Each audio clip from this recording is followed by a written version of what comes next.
sobala la khona he knows ukuthi he touched the wrong person. Because he once came eStanderton wazoparade hamba ngesinye isilahla somunye umfana lapho eStanderton naye wayegangile bajontshwa imali ka-anti sobaqashwa sosobala baze wazoparade and there were so many threats ukuthi ngizofa but God dealt with him ngisho amandla kaNkulunkulu. Yes. Until now anginayo i-relationship nomama. I tried to reach out kubantwana basekhaya but baneside elinye.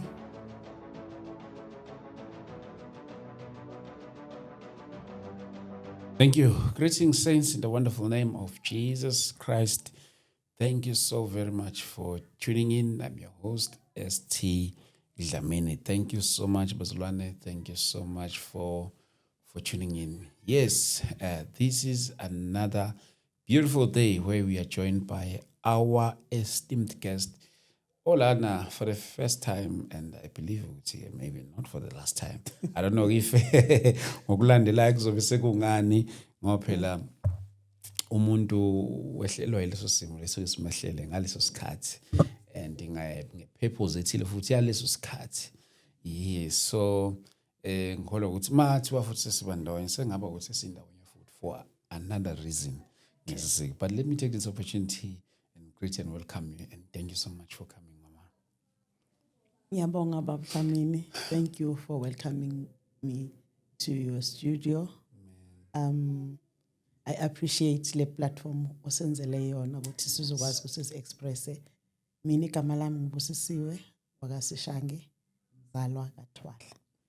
Abantu bakasishange basuka apha abantu bakoMpumalanga, which side of Mpumalanga? Ngiyazi ukuthi anti manje makusuka ube nesibongo esithile uyakuthola isibongo hayi abantu bakasibanibani basuka la abantu basibani into kanjalo basuka ba leso sibongo Imvelaphi yabo tisuka Inkandla. Okay. ngiyizwa kusithakazelo sakhona. Okay. Kunonkandla phakathi Okay. but bakhona kuBethel Standerton. But most bagcwele eMpumalanga. Yeah, Okay. Mpumalanga. Wow. Thank you so much, Mom. Before we start, let me just pray and believe in God for transformation and nomuntu uzobe sibuka lapha ekhaya akwazi ukuthi abe in line with into sizoyikhuluma lapha namhlanje, and we even pray for that connection together with our viewers at home ukuze wonke umuntu okuba ukuthi usenkingeni ethile by hearing such stories abanye uthola ukuthi uNkulunkulu uyakhona ukubasiza. I used to say uNkulunkulu kwesinye isikhathi usifake imeni not for the benefit of us but even for the benefit of others, because everyone who is called by God is never called by himself, is never called for yena. Wonke umuntu onobizo akanalo ubizo for yena but unobizo for abantu abanye. So hence we always say awukumfula okwazi ukuphuza amanzi awo and asikho isihlahla esidla amafruit aso. So when you are called for others. As nabanye ababiziwe, them are called for us. So wawunobiza uNkulunkulu uyifakile lento maqede utholta ikusiza wena kodwa isiza abantu eyosiza wena ikwabanye abantu. Hence we need each other.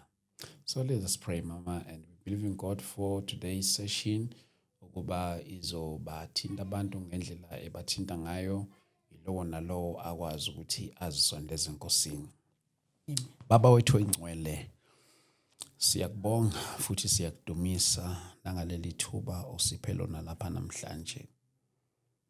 Nkulunkulu lokufanele udumo nezibongo zingezakho. We have never seen such a great God like you. We pray, your God, that even in this situation, even in this session, we pray ukuba ungaveli amagama ethu kodwa makuvela amandla akho phezu kwezimo zonke. Sikubonile ke Nkosi usukweza imfula, wasukweza amaqhuma namathafa amaqede, wasifunza indumiso entsha. Baba, nakulomzuzu ke sisondela kuwe ngokwazi ukuba siza kuwena njengobaba wethu. Egameni likaJesu Kristu waseNazaretha. Baba wethu onamandla, we pray that we understand even times and seasons in the name of Jesus Christ. Baba wethu onamandla, we even pray, oh God, in this session ukuba kuvela amandla akho uNkulunkulu wethu oyingcwele. uNkulunkulu wethu onamandla, sezwa ngawo sukela kudala emandulo, sezwa ngawe ngokhokho nomkhulu bethu. Kuze kube namhlanje sibonga ukuthi usasewuye lo nkulunkulu ongajiki ongaguquki. Noma ikhathi ishintsha iguquka kodwa wena lokhu umile. Baba wethu oyingcwele, wena futhi uwo wakhanda ikhathi maqedwe wangabe usalimithwa izikhathi. Wasikhanda isikhathi wasuphuma kusona, waphila ebuNkulunkulwini bakho nasemandleni akho. Egameni lika Jesu Kristu waseNazareth. We even pray ke Baba for this session ukuba mayiveza amandla akho, ibuyise ithemba nakulona osibukelayo ekhaya, imqinise uNkulunkulu azithuntutha phakame egameni lika Jesu Kristu waseNazaretha. Siyamemezela namhlanje uNkulunkulu wethu oyingcwele, akekho owazalwela ukuba aphile impilo ephansi. Baba wethu siyathandaza uNkulunkulu wethu oyingcwele, mupha amandla nalona osophelelwe ngamandla egameni lika Jesu Kristu waseNazaretha. We pray in Jesus mighty name, oh Lord, we thank you. Amen. Amen. Mama, thank you so much for coming once again. Thank you so much. Siyabonga kakhulu bazalwane. Let me also acknowledge you. Nonke lapho enikhona lapha emakhaya. And don't forget, we are meeting in uNkulunkulu wami, we are meeting in Soweto, Dlamini Multipurpose Hall. Siyobe silaphana eSoweto Dlamini Multipurpose Hall ngomhla ka 31 October 2026. Into engezinto 2026 ngenza phela umuntu uhlangana nale video after 2 years.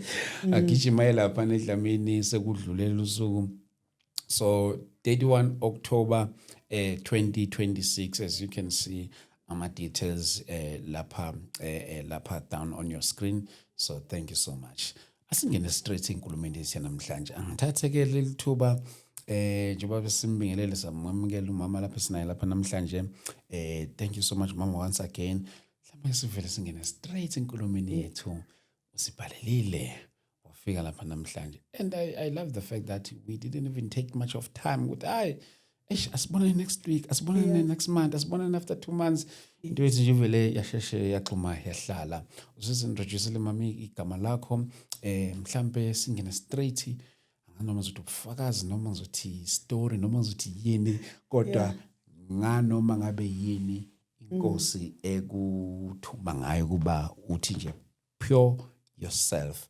Angithathele ithuba ngikunikeza mama ngendlela ofisa ukuthulula ngakhona inhliziyo yakho lapha namhlanje. Ngiyabonga baba. Njengoba ngishile igama Mbusi and ngikhulele endaweni eStanderton. Okay. Ngikhulele efamilini yakaThwala. Ngikhuliswa ugogo nabo auntie nabo babncane. Okay. So what happened, ngikhule ngumntwana. Into eyangenza ukuthi bese ngiyanaka ama comments wabantu nabengibona bethi nanga umntana kaNkosi lo walahla umama wakhe.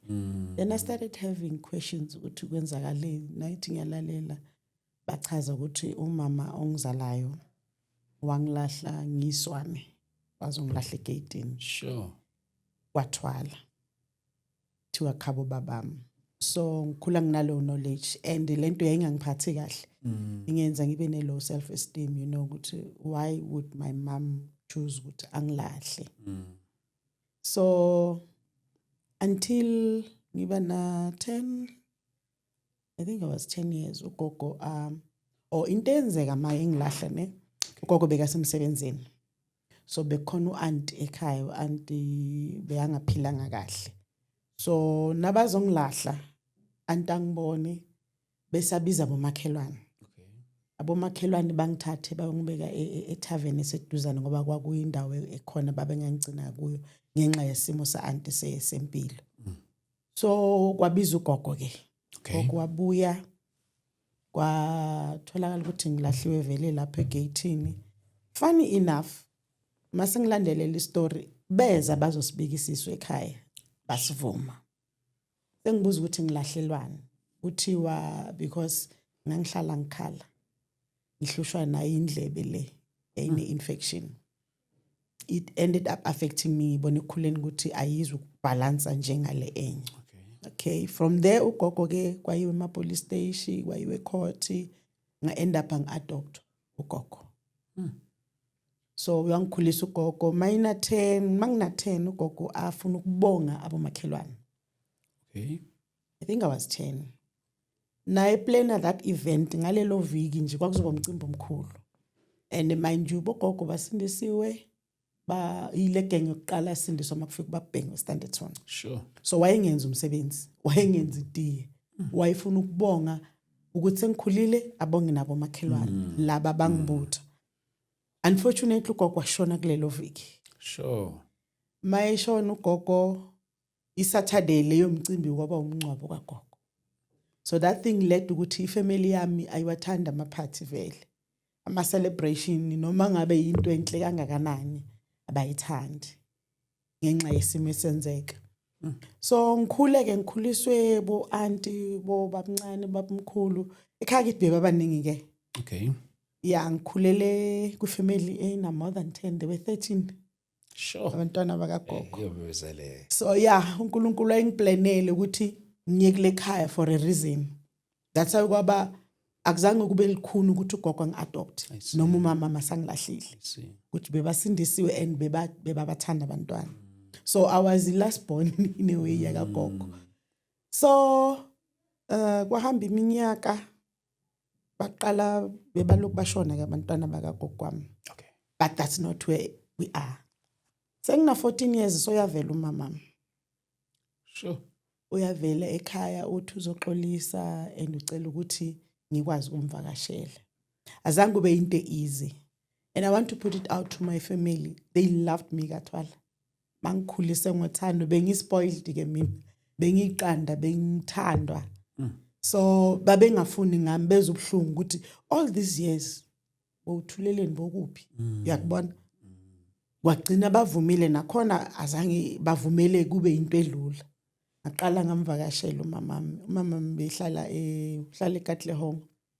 So ngaqala ngamvakashela sengizama ukuthola ke istory lesi ukuthi kahle kwenzakaleni angalikhuluma iqiniso yabona. Athi hayi mina ngafika ngazokuletha ukuthi uyagula bona bakulahle gateini. Before uqhubeke na ngifuna ukuthola le kamama. Yeah. Uvela kanjani? Uzwe ngobani ukuthi ukuphi and wafika kanjani lapha na futhi kagogo? She knew la ngilahle khona ngithi. Oh, okay, Yes, okay. because umama ukhule in the same street. I think it's eight houses away from la. And uyazi wathola ubani? Yeah. Okay. So into eyenzekile ukuthi umama end up lapha akusiwa kaShabalala umama ngokuzalwa. Uzalwa ugogo Magadebe. Okay. So ugogo omncane lo obekagane kaShabalala ngathi ubeshonelwa abantwana. Okay. So angazi into yesintu into ethenile ukuthi if ushonelwa abantwana fanele kube khona omunye bathi imbeleko ukuthi azobamba bakhule. Okay. So umama kamama wanikeza usisi wakhe umntwana ukuthi azomkhulisa and my mom was 16 mangicalculate estimately she was 16 nakazohlala lapha kagogo. So azange yiswe esikoleni umama. Okay. She ended up being a house help. Sure. Wagcina sebenza ezindlini. Then what happened? Umama met this businessman. Wamshela lo baba lo. Not lapha kaThwala. Bathandana nalo baba lo baba ubeshadile namabhizinisi. Bene tavern moshwari. They were well off nje family yalo baba. And the background yakhona kunesithembu ngoba kunendle enkulu kunendle encane. Ubuningi babo bebekhonza inyanga edumile le yathenga aeroplane ngamaphepha. Oh ngiyibona yayibona. So bebasatshwa nje lokushini. But he manipulated my mom. Mina I understood the side la mama sangixoxela. Sengipheswa indaba yakhona. So umama uyazi ukuthi ungilahle lapha. Kanti ungilahla lapha allegedly akusekithi. Ngithola mangiya bese ngiqala ukufunda high school 14 or 15 years. Ngizondlula indleleni ngesikoleni high school. So indlela bendlula kule shop yalo baba lo. Mangifika lapha eshop ngithi ngiyothenga lo baba lo angibuze athi ubani ubabakho ngimtshele ngithi sorry so wakathwala athi hayi hamba ubuza umamakho ukuthi ubani babakho. Ngithi why would you say that, why usho njalo? Athi hayi umntwana waziwa umamakhe. I was puzzled because now sengiyabona ubabami wakathwala, he was tall and a light in complexion. Even my mom bekamude light, mina was dark. But bengangihluphi leyo because ekhaya bangithanda bangiphatha kahle. Bebangangicwasi. Yeah, I didn't feel that. Yeah. But nasekuvela lokho sengiyambuza mama kwenza njani? Angafuni ukuphuma neqiniso. Sure. I think it took a year for yena ukuthi umama akwazi ukungitshela. Nasangitshela uyasho ukuthi lo baba lo amtshela ukuthi since seka pregnant yena akazingeni unomfazi wakhe. So umama amela bona ukuthi umsaphile umntwana. So eventually wayobikisisa endaweni engasiyiso. And engayithandanga ngogogo omncane obekamkhulisa. For me ugogo was selfish. Ukuthi bazi bahambe banomama ngoba ugogo naye ngakimbuza mangifuna ukuhlanganisa ukuthi kwenzakaleni ngifuna ukuza site la kagogo because yena umama bekabuya ngithi bekabekwe kuye ukuthi amnakekele. So ngithi gogo kuze kanjani uthi hayi ngahamba nomamakho ngeme ekhoneni wakubeka lapha egateini sibona. So ugogo was selfish. Bengeke azavuma ukuthi umama ahlale nami because umama bekasayisebenzisa ukukhulisa abantwana bakhe. That was the role kagogo. Then mangiqala ngilandelela lento 16 years, 17 years, 18 years. Lo ngimphesa umama ukuthi ngoba naliqiniso wayengazosho la ekhaya. Ukuthi wena wenzanga kahle. And mina ngiyakunderstand bomncane. Angafuni. Eventually I think it was September mangine 18 years beku 1992. Where is the Standerton? Angithole ngingangiphuma enkonzweni practicing. Athi ngibuya kuye lo baba lo umsiya. Yaziwa le family yakhona lapho. Okay. Yeah, family kaMsiya. Athi ngibuya kuye and uthi uma singahlukani nale ndaba khona sizokubona. Ufakazi bami sekutheni njengoba ngize la ngizosho ukuthi uNkulunkulu mina ungisavile entweni eziningi for his name's sake. It was a hard journey ukukhula ngifike la ngikhona manje. But God has been on my side. So uyabona ngisinde lapha ekulahlweni and bekuyi winter kubanda bekukhiza vele. And bese kuba ile yalo baba okay umama ufikile September December ngiyomvakashela ngisebavumile ekhaya. Yes. Ngiyomvakashela mangifika eKatlehong sekufike nabantwana baka stepfather bebavakashile bebebuya eNewcastle. Ngiyakhumbula umunye wabo ucela umusa. I've heard ukuthi she's a medical doctor. Okay. Dongazange phinde ngibabone after into eyenzeke ekhaya. So masifika vakashele for ama holidays wange festive season. A week before ngizolimala kufika umngane wamama oyisangoma. Lesimazi ukuthi umngane wakhe. Okay? My mom would go aye kuye. Afike lo mngane akubuza athi uphi umamakho ngithi angimazi mina bengicabanga ukuthi unawo ngoba most of the time akangekho la endlini sazi ukuthi unawo. Baba azange ngithuke kanje usangoma. Sangithukisa ngoma. Hayi ngimnyama ngakhona the way ngimubi ngakhona. I was like ngimenzeni lo mama lo ngoba asazani ufuna umama angimazi. Sure. Inhlamba seyani ahambe. Weeks following that, I'm not sure of the date ngoba intendala le. Sihleli nalama siblings wami endlini nabantwana bamama because I'm the firstborn. We were 5.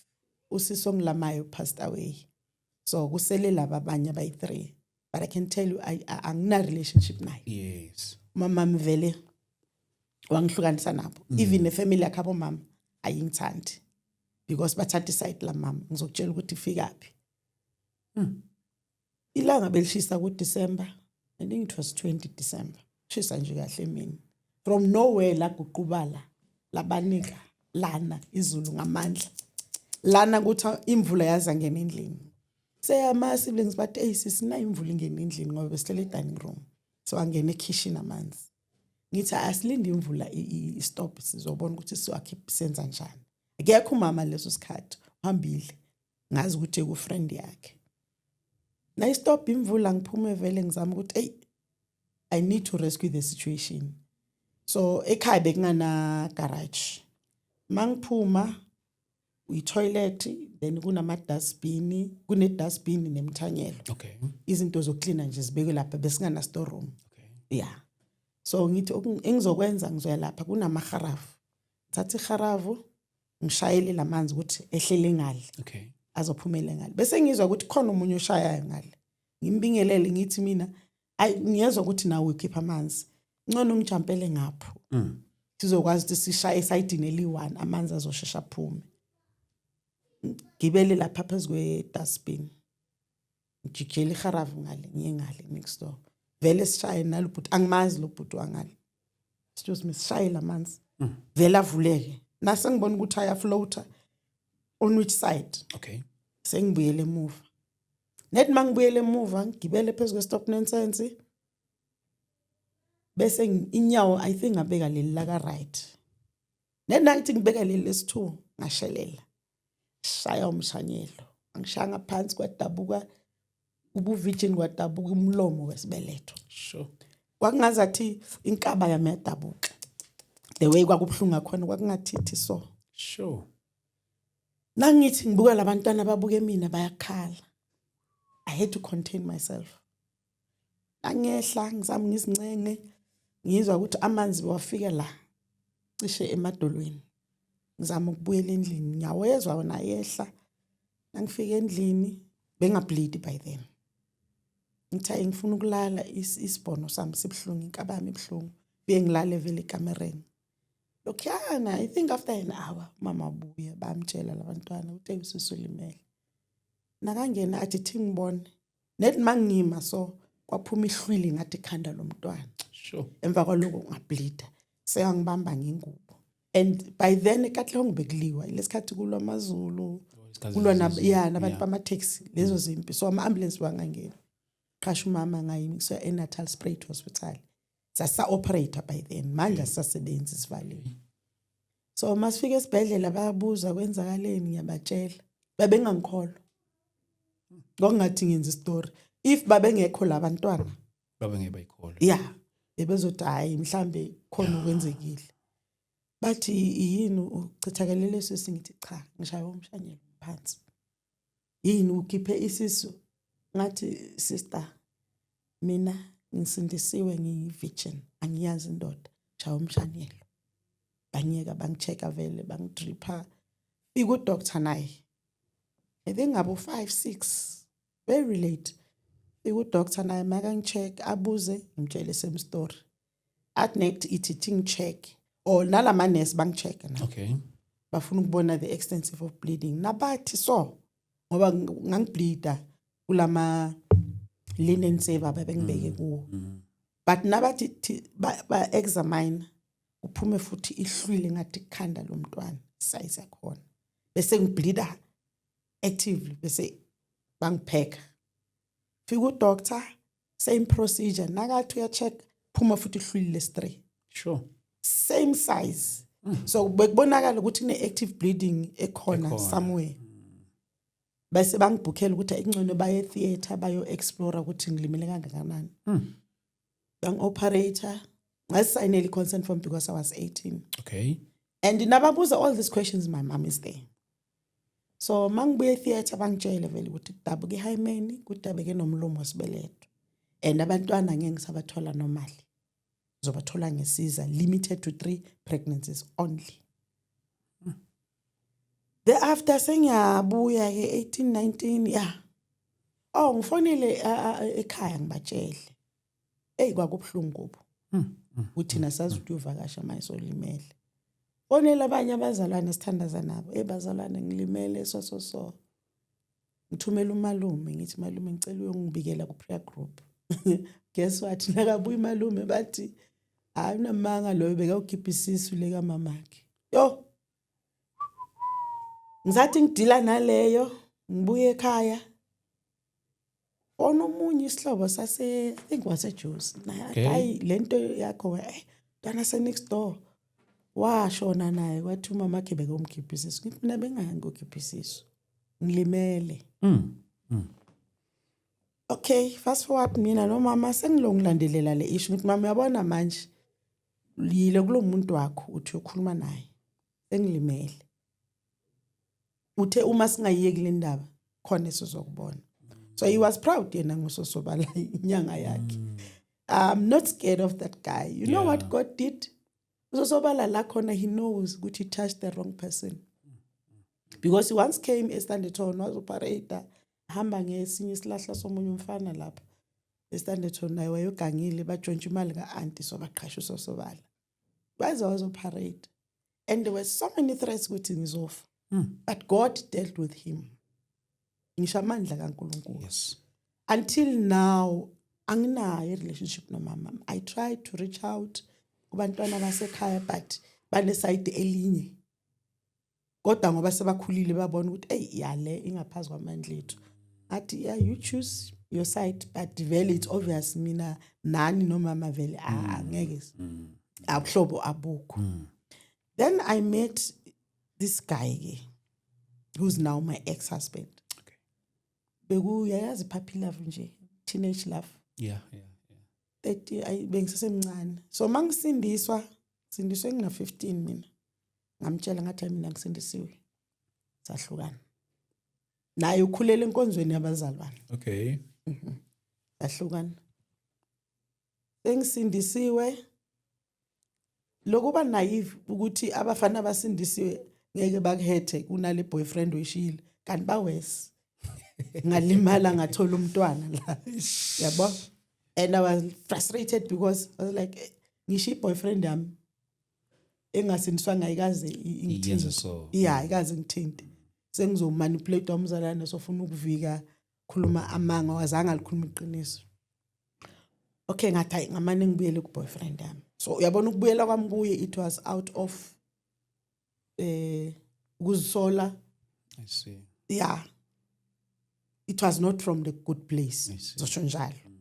Bengifila ngidinga sense of belonging umuntu ozonginaka kanti bangazanga.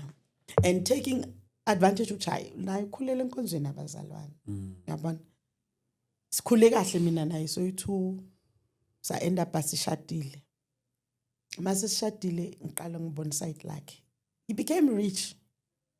I would pray for him. Married, yeah, my ex became rich but he was selfish. Azanga share, benga share nami.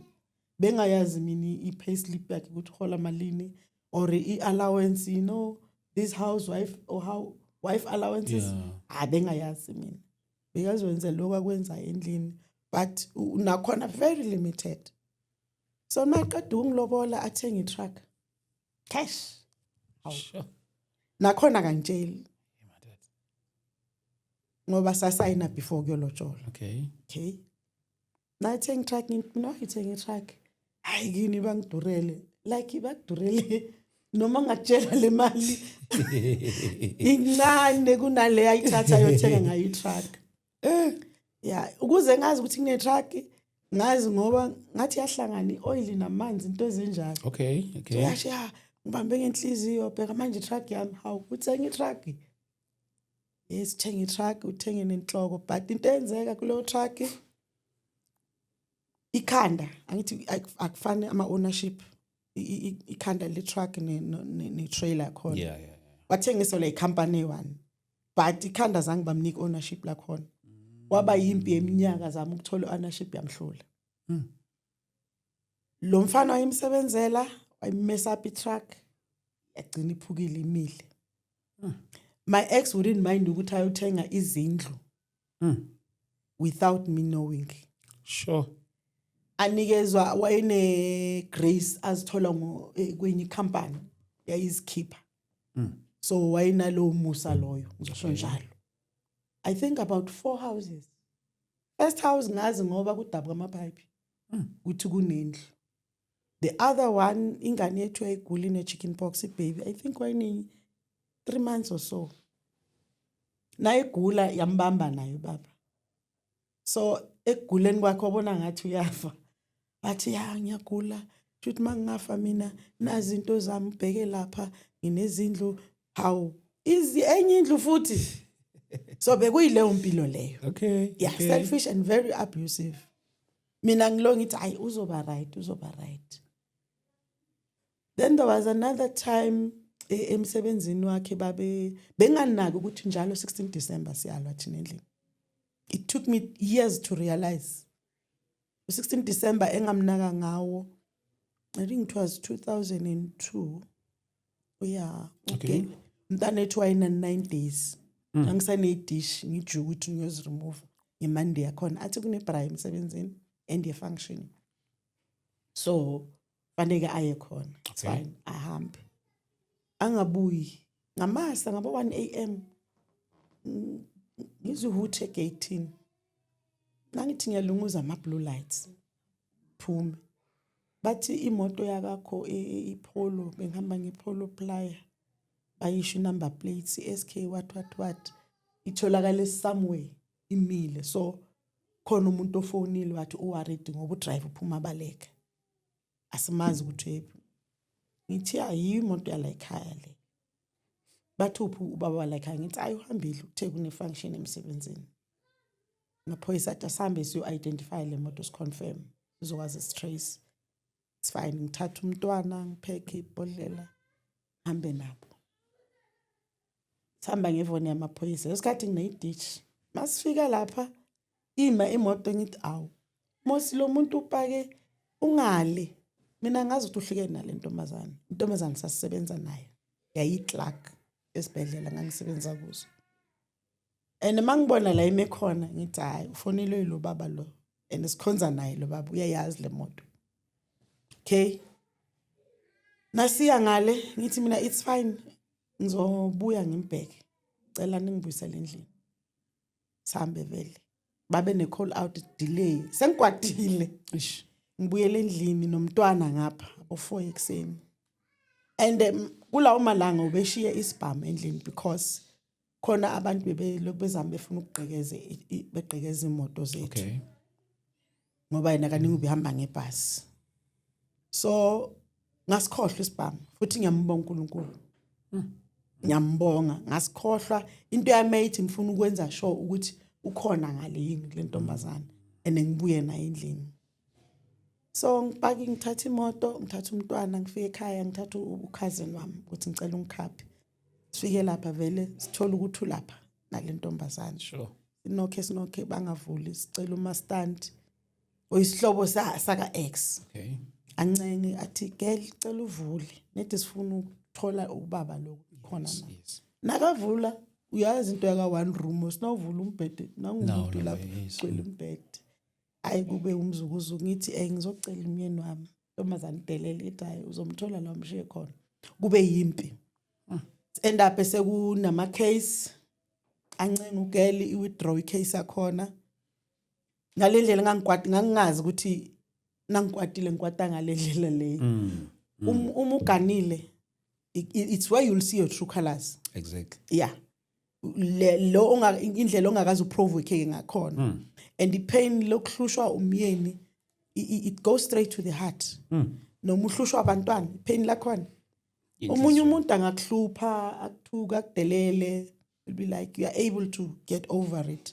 But ele partner nabantwana. So bengiwule impilo leyo. Bese siyathutha ke lokushini.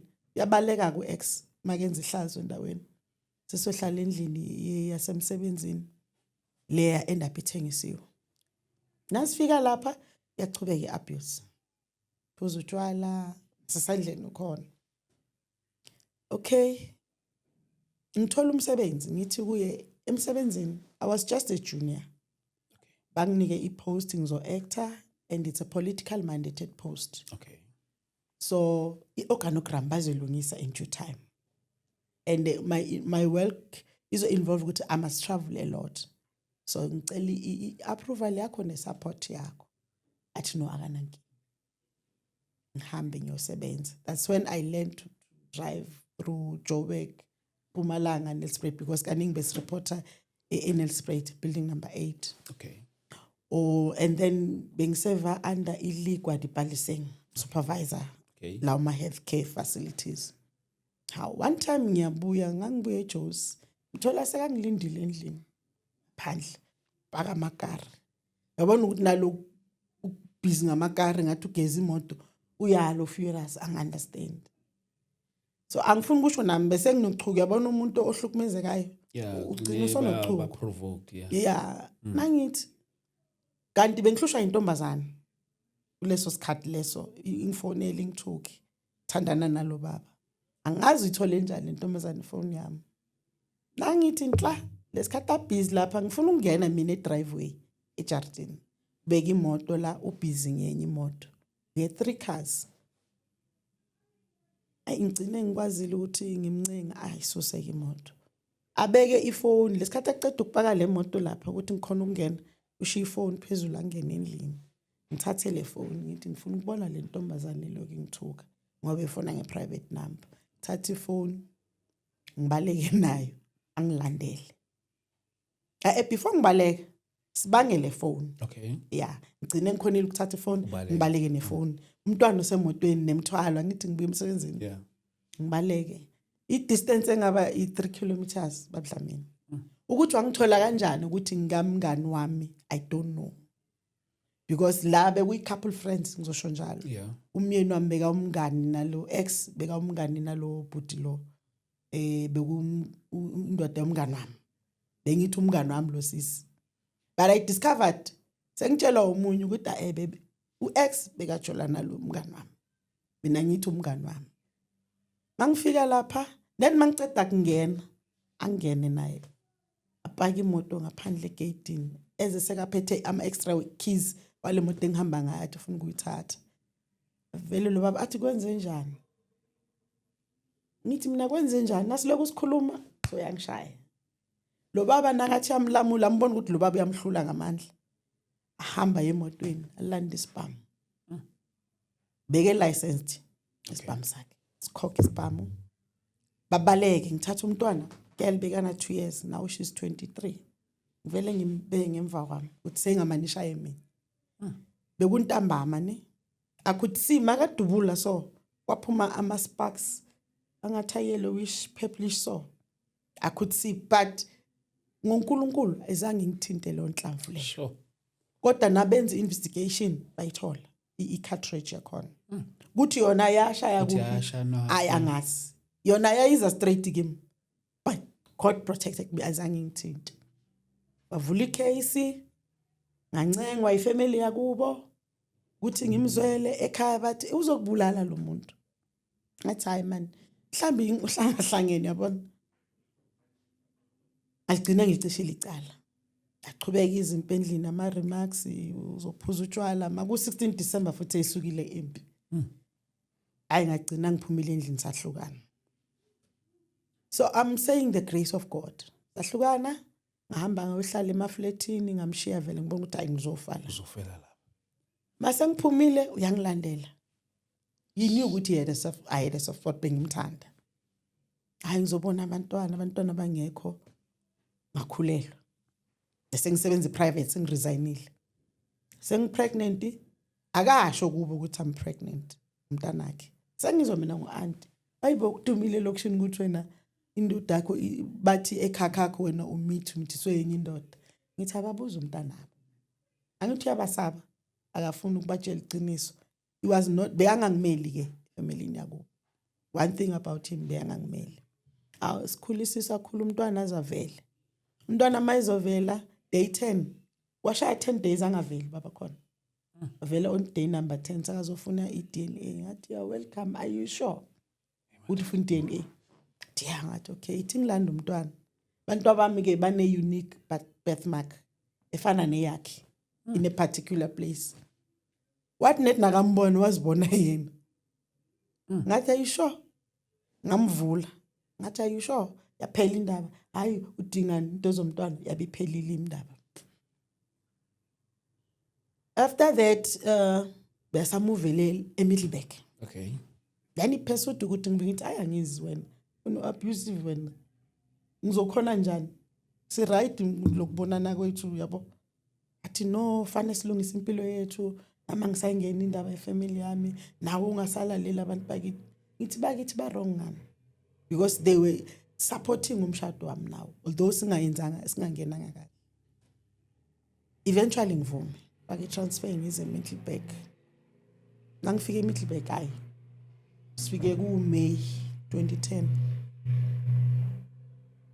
Inyanga iphela, end of May, angibizele ekamereni athi ngicela nihambe. Njani manje but ngoba uthe ngitransfer umncengile for how many years ukuthi ngize la? But no, I cannot afford, you guys are so expensive. Kanti kulesikhathi mina ngilongihleli eStanderton. Lo ngena ama message ngathi third person enginforma ukuthi ujola nentombazane emsebenzini. Okay. Ithi ya le ntombazane ihlala few streets away from your house. La umyeni wakho ahlala khona. And bahamba bonke emsebenzini mawungekho bahlala kwakho. Ngithi ngiyambuza yena aphiki. Ngi-ignore vela nginabufakazi. But kaningi bekathi naka cheat I would see. Either ngizobona ifone or ngizophupha mangimtshela ukuthi ngiphupha into so athayi wena nabangani abaningi ithi uyazi mina ngisihlalela la endlini. Mangingekho ekhaya ngisenkonzweni ngelawe. So he knew ukuthi I'm not lying, just nje bekafuna ukuthi angiconfuse kulezi zinto engizibonayo. And lento yenzeka isikhathi esiningi. And emase ngithi ngiyalo uNkulunkulu wayivala. Ngaxolisa ngathi ngeke ngisamlwisa uNkulunkulu mangibona into ezinje. Ngiyekela. So mase sifikile ke Middleburg. Kuloku kunama trends nje intombazane yafona kwathini. Mina mangithi asahambi wayesejola 99 ke. Izomfonela endlini intombazane. I couldn't stand it. The other time ngathatha ifone ngayihlanganisa noBonda. Ngandlela ngangikwade ngakhona. Ukuthi manje so uyangidelela vele ukuthi ngibone. So bese siphila impilo yempi yaliswana. I'm not proud of the things I did. Ngoba there was a time imoto kungasavumelanga ukuthi ngihambe ngayo imoto zasendlini. Hayi ngathatha amatayera ngawubeka phansi. Sure.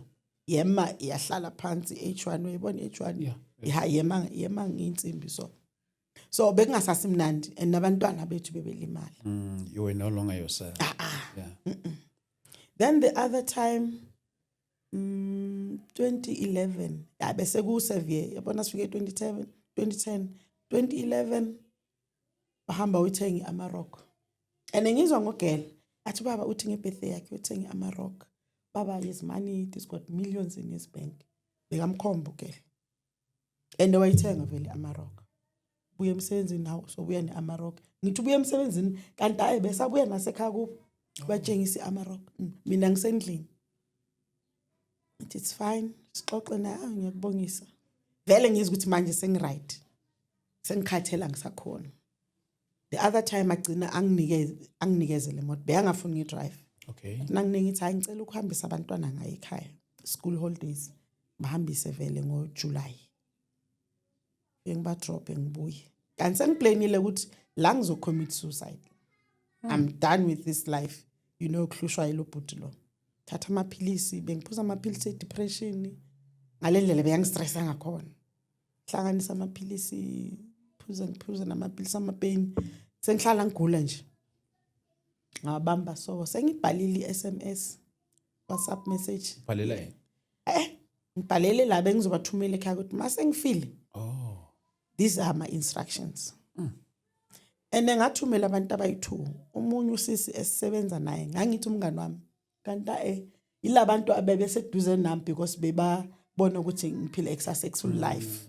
So bafuna uassociate nami bazothola izindaba ukuthi baphila ngani, you know? Ngoba umunye wathi hayi nina nithengisa ama drugs. But no, umyeni wami is ukhola kahle uyiforeman emine.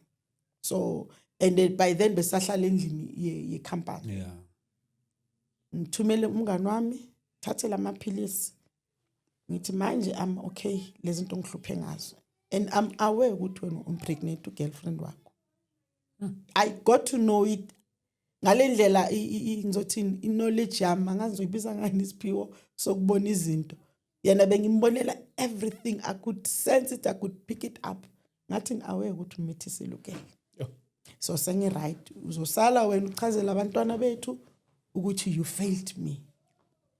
Thatha amaphilisi wayengangikholwa ngawathatha so ngawaphuza wonke. Ayizange phela 5 minutes I was out. Ngangizwa ukuthi sengidrowse. Athi uthi yangipick up sengithumela imessage ngapress button ngathumela. Thumela umngane ngathumela no umkhulu Gumbi. He was my pastor. You know one thing about Bab Gumbine, azange kakangibuze after sengikwenzile lokuthi why did you do that? Zange incident at 2011 uzohamba emhlabeni umuntu kaNkulunkulu kaze. But he was supportive. Why care afuna ukuthi abantwana bami, how you coping? Kanjani abantwana? Is he changing? I'm like, Baba, I'm changing. But he was supportive and not judgmental. Thumela lawo ma messages. Nangivuka, family yami yeza.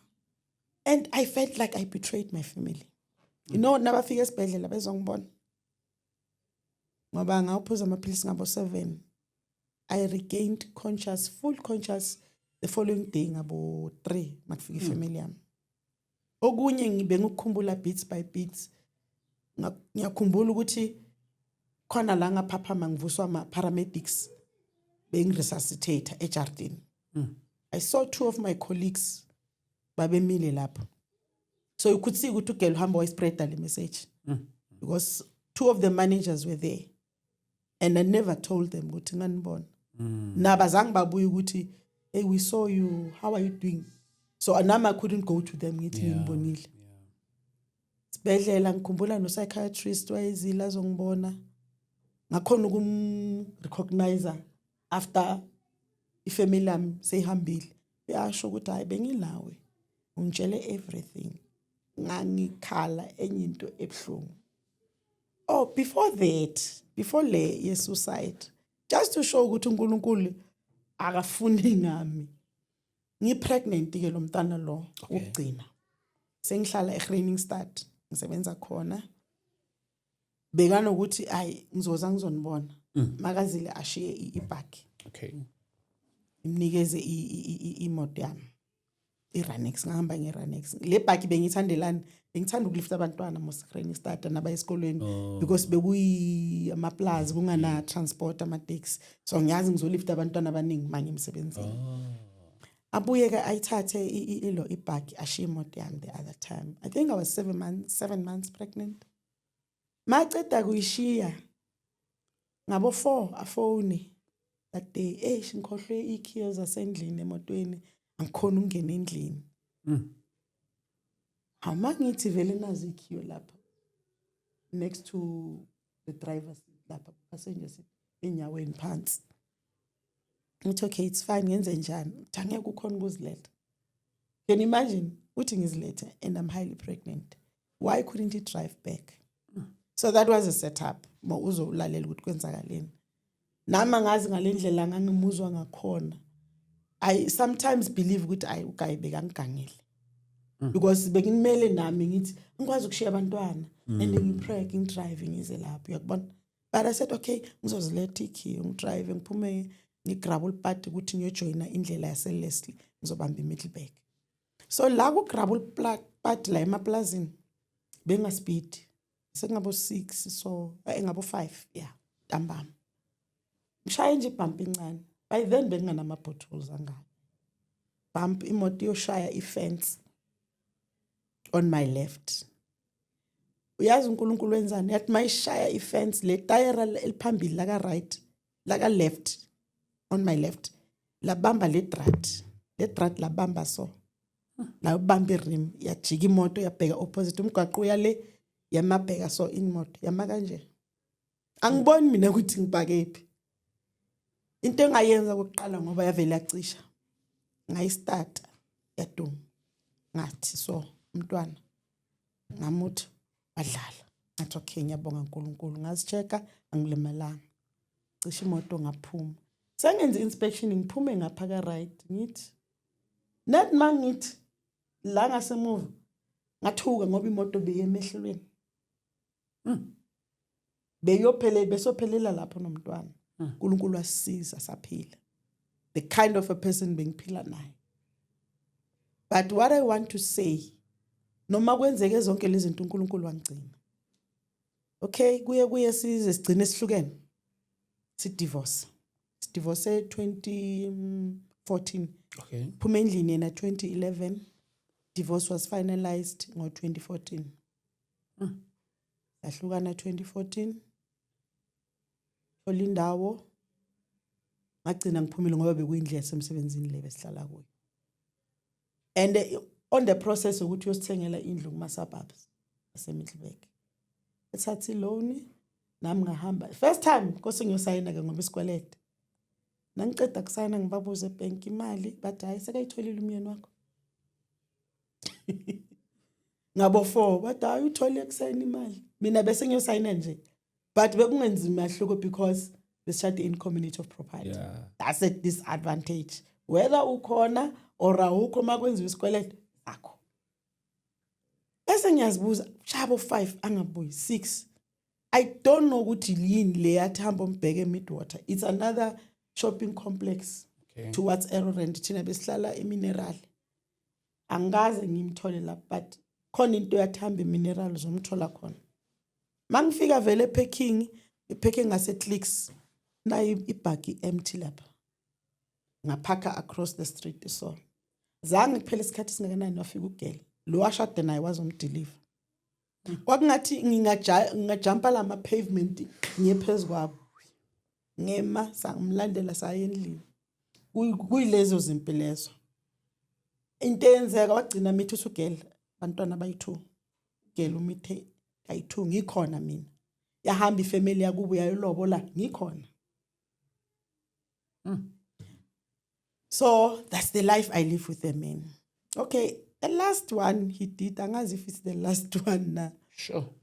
2014, 15 masiceda ukuhlala la esihlala khona. Besingakhi gate ngoba bengazi ukuthi indawo safe, it's a safe complex. Benga expectanga ukuthi sizoganyela. Yeah. The other day ngiyaphuma ekseni mangithi ngistart imoto ngithola ukuthi amaraba wefester aphokiwe. Unfortunate for them I was driving a smart car. Ayivuleki ijuku. Okay. Ayisile uzoyivula iqhu. Beyikhiless futhi le. Yeah. Yeah. So ngikhiye ke manje igate. Ngalivali fastera la se garage. Another week babuye futhi angigcine ngiyovula icase ngoba ngiyabona ama fingerprints. Nangivula icase feedback engayithola ku forensic but no they can't interpret the fingerprints. Njani manje? They are there, you could see them. Ayihleli isikhathi eside. Ngathi lo muntu beka fake idlula ezandleni. Noma ngasala bathi abakhona ku interpret. I don't know. Or yiyo lento yokuthengisa ama case. Ngisuspecta le yokuthengisa case. Second incident 2017 January. Ngiphuphe ngihleli esibhakabhakeni. Avele yena uex hamba nalo wife wakhe. Yeah. Bafike bayopheka on the bank of the river. Baceleni komfula. Nabaphuma kune couple emile la. I couldn't see ubuso babo. But nangibuka istructure sabo ngathi abantu engibaziyo. Ihlobo zakhe. Sesi nosibari. I couldn't see them. Okay, akhulume nabo. Acede yena wife wakhe. Akhipha R2. Avule so. Mina kwakungathi God is zooming it ukuthi ngibone. I saw ukuthi R2 le brand new one. Ahambe ayijikele emfuleni so. Mayicede ukuyijikela bese uex agibela phezulu komfula. Nakahamba kuloku uyehla kunama stairway. Ehle until the opposite direction. Mina la ngihlele khona ngimbuke so azoyongena lapha. Makafika ema bese kuvuleka sliding door. Uvele indoda iphethe umntwana. Ona thread elide orephe ngendwangu emhlophe. Yazwa bayakhuluma but I couldn't pick up the words. Kuthiwe kimi no, he's been given instruction of how to take care of this baby. Yo angikhalanga kangaka iphupheni. Ngikhaliswa ukuthi uneglect abantwana bethu. Makaqeda bamnika umntwana kukhuphuke futhi. Nakazondlula la khale ngithi ungashiya abantwana bethu ngabavakasheli. Uncamela kolanda umntwana emanzini. Wangidelela uwife. Wathi makangidelela angizange benempendulo. I wasn't aware. I was sitting with an angel. I can definitely tell you, Babhlami. Yami reprimand. On my left avele akhuluma igama eli1 labhekisa kugirl. U-ex azange asho next. Wafela wathatha umntwana wamnikeza umfazi wakhe bangena emotweni bahamba aphaphama. That was 2017 January. April mntana wentombazana waqala uyangihlupha uyamisbehavior. You know lokuthi uzomkhuza umntwana uyashaya njengomzali. Yeah. Lokho hayi kokumlimaza. Umntwana baleke by then I think wayephuzile. 13-year-old. The way abantu abambebelimele kakho bebemthanda ubaba. And bebathanda abantu bakhe ex bekabathanda. Uyabona futhi banogela kuwes bebaxoxelana bekamxoxela into eziningi and uzozibona vele ukuthi ziqiniso. Mntana mangihlupha baleka afonele yena. By then yena he was working at Petrochief. Okay. Because into eyenzeka before azoya khona wa resign emsebenzini. Ngizokutshela ukuthi into yamenza resign. Fonele yena ngathi uwife amlande amthatha umntwana. Mina ngakusasa fanele ngiattend ama class eJozi. Imfonele baba khona umntwana uphi athi ngazi ngani. Hayibo. Ngifonela umkakhe athi angimazi. It's fine. Fonela amaphoyisa ungareportela ukuthi umntwana mthethisile ubalekile angimazi ukuthi ukuphi. But ngicabanga ukuthi ukababakhe. Okay. Hambe kuseni esikoleni. Mangise esikoleni angifonele mina. Umntwana ufuna ukungena endlini. Awu. Muphi umntwana ngoba uthe wena umazi. Zomvulela or awumvuleli. Was that kind of a person. Mina ngikho ngisesikoleni manje uzongilinda. Zomvulela mangibuye ngoba bengingazi ukuthi uyephi. Imvulela umntwana afike endlini uphethe impahla ezintsha. Awu ngithi mina impahla zana hayi bangithengele. Kune party yomntana kababa ngeweekend. Okay. And in 5 April or 12 April. Apparently, mina mangibuka from the dream that I saw, bekubika lesithwalo asilande emanzini. So kube yilo party, mntana vele uyahlupha. Laba umunye umfana usakhula. Well, yabaza bafana bekamthanda babakhe beyancemela ukuthi angakhulumi naye lo. Nathi afona athi no ngifuna ukukhuluma nobaba. Right. 2018 April umntwanami ugel esikoleni. Besingekho kude ne high school ngangimfaka etransportini. Okay. But ke ngendaba ye peer pressure athi hayi mama mina ngisafuna uhamba ngetransport bangihleka. Ukuthi it's a walking distance but fanele uhambe mawuphuma endlini uyojikela emarobotini jikelo kwamanye undlule ngase fire department uye esikoleni. So ata uzowalka ngathi wenze sure ukuthi walka nabanye abantwana. Angazi ke lo langa wenze njani udouble lapha ngasemfuleni indlela yesikolweni. Bambamba inkunzi. Same day April. Le eyenzeke bekangihlupha ngayo last year. Bambamba inkunzi bamthathela ifoni. Uthi kwasiza ukuthi kuvele umunye ubaba. Abamemeze bathukela amaphara babaleka. Bese kuthi ngo December wakhona 2017 December crossover ngekhaya mina. So babagumbi beka arrange ispeaker ngikhumbula ukuthi kwakumfundisi bathi upelepele umdlalosi. Yeah, wakhona neGlory of the Last Days, kukhona noSiya. Okay. Yeah, it was one of the speakers. So baba umdlalosi mayishumayela aquote le scripture esiku Isaiah 59 verse 19 mangaphosesa sithi when the enemy comes in like a flood, the spirit of the Lord raises the stand against him. Athi baba umdlalosi lapha kule sentence kunekhoma elinye likhona ukuthi when the enemy comes in comma like the flood God aphakama I declare baba upelepele I speak against death. He spoke against premature death. He spoke against the grave. Wathi ngenzeka sebalibhalile grave with your name on it would rest in peace. But God, as I stand now on behalf of God, I stand against death. Labor I declare against your life. That's the summon I took masuka lapha. And then nge-2 siyabuya ke sibuye Middleburg. Emini yakhona uex bathi wafonela ekhaya abuza ukuthi uThami uphi. That's my firstborn. Okay. athi andayi usele angibhekenza ngazi athi akafuna ukukhuluma nami yang-avoida thina sihlale silwe kanti uyazi ukuthi uphezu kwamaqhinga and kwasiza ukuthi umfana wamasala because bekamkhulu by then I think he was 16 or 17 bekasakhulile. Okay. Sifike endlini sifike ngabo 10 nabe ngakusabi ukudrive ebusuku fike house unpack imthwalo empty-she sifake bathroom okumanzi siyahenga amavasi lapho then ngithi you know this year I'm changing the way I'm doing things. I'm going to pray and read the word after. So ngithandaza le side leli engicharge kule phone alina i-headlamp yakhona bengasebenzi and it didn't bother me because kaningi bengisebenzisa phone yeah ngishiya phone echarging bese ngithatha iBhayibheli nangihlala ngivula iBhayibheli Exodus 23 verse 20. Look, I have placed an angel before you to guide you and to take you to a place that I've prepared for you. And I will fight your enemies. Ngithi ngiyabonga Nkosi ngilali. Net mangiswitch side lamp. Kwaba ngathi kunentuthu ephakamayo. Indawo esihlala kuyo thina ama flat ay double story. Mangishaya lentuthu ngithi gwayila sha strong kangaka. Ngithi mhlambi laba baye emsebenzini abangena first watch. Kanti iCD balishisa ngithi bakulalisa ngalo.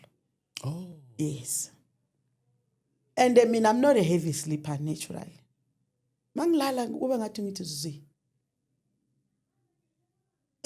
Umsindo obengiwuzwa endlini bengizwa lekudeni.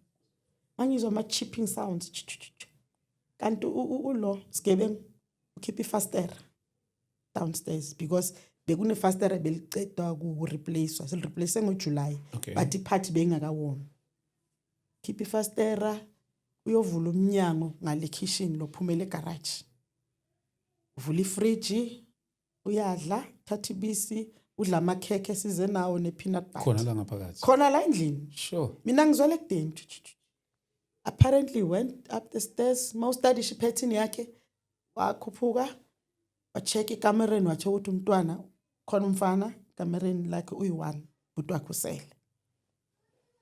Ngazathi wandlula wachecka ukuthi nangugela ukhona vele. Oyile bathroom wathatha ama-under wake esikhwameni. Angene ekamereni wathatha ifone. Can you imagine kuba angimlalelanga uNkulunkulu? Ngalala kulela side.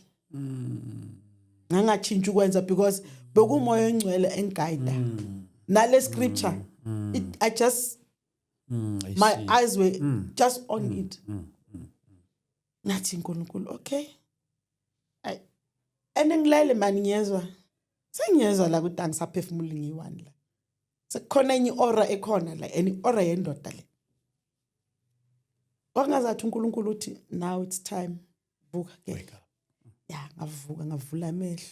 Ngilele ngapha kule side. Angizange ngishifte ne side futhi. Moya ongcwele. Yo is our protector. Zange ngishifte ne side ngayeka ifone. Ngagcina ngilele la kufundizwe khona.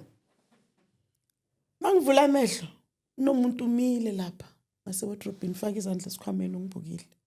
Ngingathi ngiyabhubha. Into yami ithi uX ngithi X akasingake emzimbeni. Ngwavale futhi. Mfana wami lo no ngimshiye standard hona. Angavula amehlo ngakwada. Ngikwatiswa ukuthi abantu abami njengoba mina so ubenzeni abantu abami. Khanyisa side lamp. First thing I said ngegama lika Jesu ufunani la endlini yami. Wathuka wasifihla so ngabona nethi sandla lesaka left. He didn't expect ukuthi ngizophaphama. He was shocked. The way bebayiplanning akhona lento le ukuthi ukuthi ube khona endlini lomuntu ngizokutshela. Ngithi ngegama lika Jesu ufunani abaleke. Ngisuke ngacharge ngaya kuye. Ngathi abantu abami ngeke baze bafele. Nangabe ubathintile or whatever ngizodila nawe umuntu kazana. Angiphathanga isikhathi. Igama lika Jesu kuphela. Wabaleka. Senyamemeza ngishaya amabonda. And ama flat wethu asondelene. Mina ngise passaging. Ngifuna ukusensitize laba. Abamakhelwane. Yeah, ukuthi bavuke. Bantwana vele sebayavuka bayakhala. Ngiyamgijimisa ngegama lika Jesu. angeke uphume uphila la endlini yami wena uzongihlasela ufunani phuma baleke kanti sovulile umnyango ngizwile la ngithi ngekitchen uyophuma ekitchen net manje uyobamba umnyango jika sikaphethe enye insimbi yabona le nsimbi abavula ngazo ama-train angazi ukuthi ubeyisithathaphi ngaze ngibe nayo lo nsimbi mina ejardini sesibanga umnyango manje uza nesikhali kwaba khona into idonsa umnyango ngoba sawubanga so ngibathe ngifuna ukudonsa ngifuna ukukhi ngakhumbula ukuthi kunomshudo phezulu nala ngadonsa ngashutha nala ezansi uyela ngithi kulabantwana lethani ifone ngoba sebavukile naba ekamereni phone ayikho so yayibona iphethe yakhe thatha ifone ngithi kulabantwana lethani ifone ngifonela amaphoyisa fonela amaphoyisa mangisakhuluma namaphoyisa into engaba you know 112 slow njani khuluma namaphoyisa eventually ngiwathole saba describeela ukuthi ngikuphi kwenzakalani net nangisakhuluma abuye wathi busi nakathi busi ngithi mina kwenze njani lo muntu uyangazi mos futhi intentional angeke ahamba angayenzanga lento ayizenza ugela khale athi mama asibalekele ekamereni ngithi angeke sivele ekamereni lo sizodila naye ngikhumbula ukuthi ecollege basifundisa ukuthi uma ufuna ukudistracta i-enemy yakho you must scream shout wenza into ezomdistracta while trying to get your way out uthola usizo amemeza ngathi labantwana don't waste your tears nikhala out of fear manje nibiza uJesu you don't waste your tears nibiza uJesu nimemeza nalo mngani wenu wangapha ngithi ndlala naye ingane yomlungu bathula ngapha ne ngathi mina Jesu angisuka ngesitandethona ukuzofela la angeke ngiphume la in a body bag ngathi you need to show up adonsa iplank lilokhu henga amathawula ebathroom ngalishaya manje uthi ngiyamthusa and wathuka wabaleka vele nakabaleka ngizwe ukuthi baphuma yabaleka sebavela bomakhelwane kuvela laba bangapha epassageni laba baveli laba laba ba close abaveli kuvele laba esihlukaniswe ipassage nabo kwenzakaleni ngithi singenela umuntu angazi ungene njani ngoba ngimkhele ngaphandle ubuyile ngisakhuluma nabo makhelwane kufika amaphoyisa nafika amaphoyisa bafuna ngibachazele it's when I crumbled I collapsed ahlala phansi aqala ngathuka manje ukuthi kahle kahle yini lebenzeka la endlini angikhona ngihlala esitulweni ngahlala phansi opposite itafula ngapha ifridge itafula amafastera ngibona i-curtain line play so ngithi hayi man sifike ebusuku la endlini azange sivule amafastera ngithi kula maphoyisa ngicela ukucheck mangithi fastera likhishiwe okay amaphoyisa athi ngcono siye police station thatha abantwana ngizobashiya somewhere egatini ngibacelele khona thatha ifridge shift esivale before that silibona ifastera ngithi nali ifastera lalibeke khona tshela lo detective ukuthi alithatha azange alithatha hayi lishiye sizolithatha masibuye sambe se police station what we did before siphume endlini we tried to call my phone iringile azange iphendule and kwafika nala bafika lo detective namanye amaphoyisa I think we were 4 or 5 bamfuna around indawo yethi duze ne cultural site agricultural site okay and then nomfula usikude futhi bamfuna la bangamtholi and I was surprised ukuthi kanjani bangamthola kusikudala lo muntu aphumelele endlini before kufika labantu okay sihambe se police station fike police station ngithi ayingicela ukuphinde ngifonele phone yami futhi mhlawumbe uzoyiphendula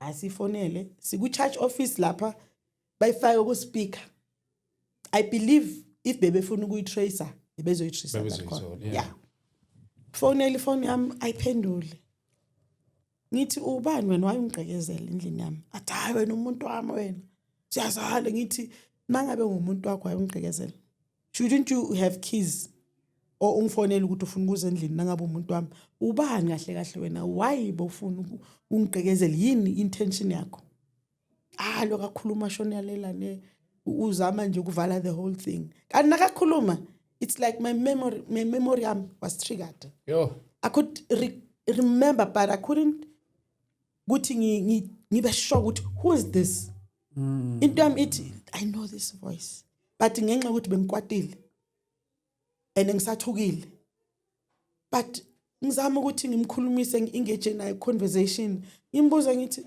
ubani wena ufunani lapha endlini, ufike into kithi kimi yazi moya encane nakathi zokutshela wonke ama secret uzokutshela ithi hayi lo muntu uthunyelwe ex akho. Ngithi njani? Ngikhumbula incident ukuthi wafika le Standerton angashongo ukuthi uyeza ngabo 1 ekseni ngezwe faster kitchen umuntu ezama ukugqekeza. Ngithi mina umuntu ogqekezayo uzama angazi wayezama ukwenzani. Nangivela ngithi why ungafoni? Lapho sikhi igate ulijumpile. Wayezenza ngathi udakiwe. Sengikhumbula lokho adayi ex yakho le. Kanti nomfana wami ushilo masiphuma endlini. Bathi ubaba lo mama. My son was 9. Was very young, but he could tell ukuthi ubaba wakhe lo.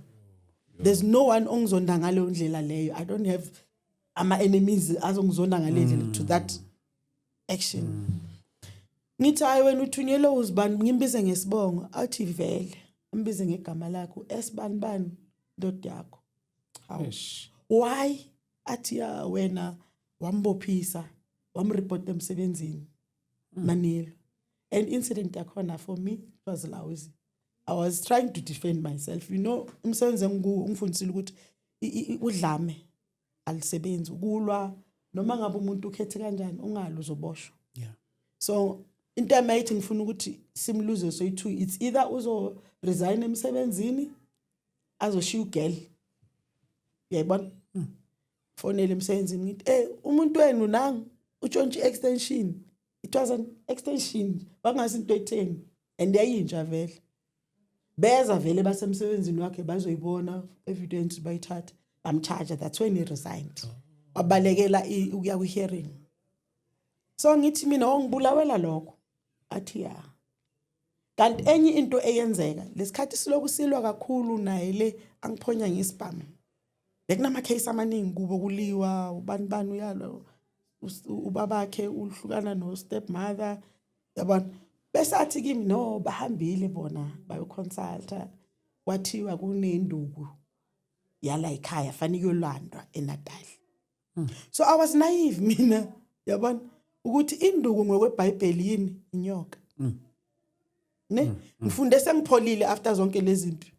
Okay ngelinye ilanga ngisavakasha ngithi ngeke transfer full time endlini. Lokhu ngithola lama calls alogel ukuthi kukhona umuntu ojola nendoda yakho kanti nguye ugel. Fike endlini sengiyaklina ke hlangane nethawula elingcolile.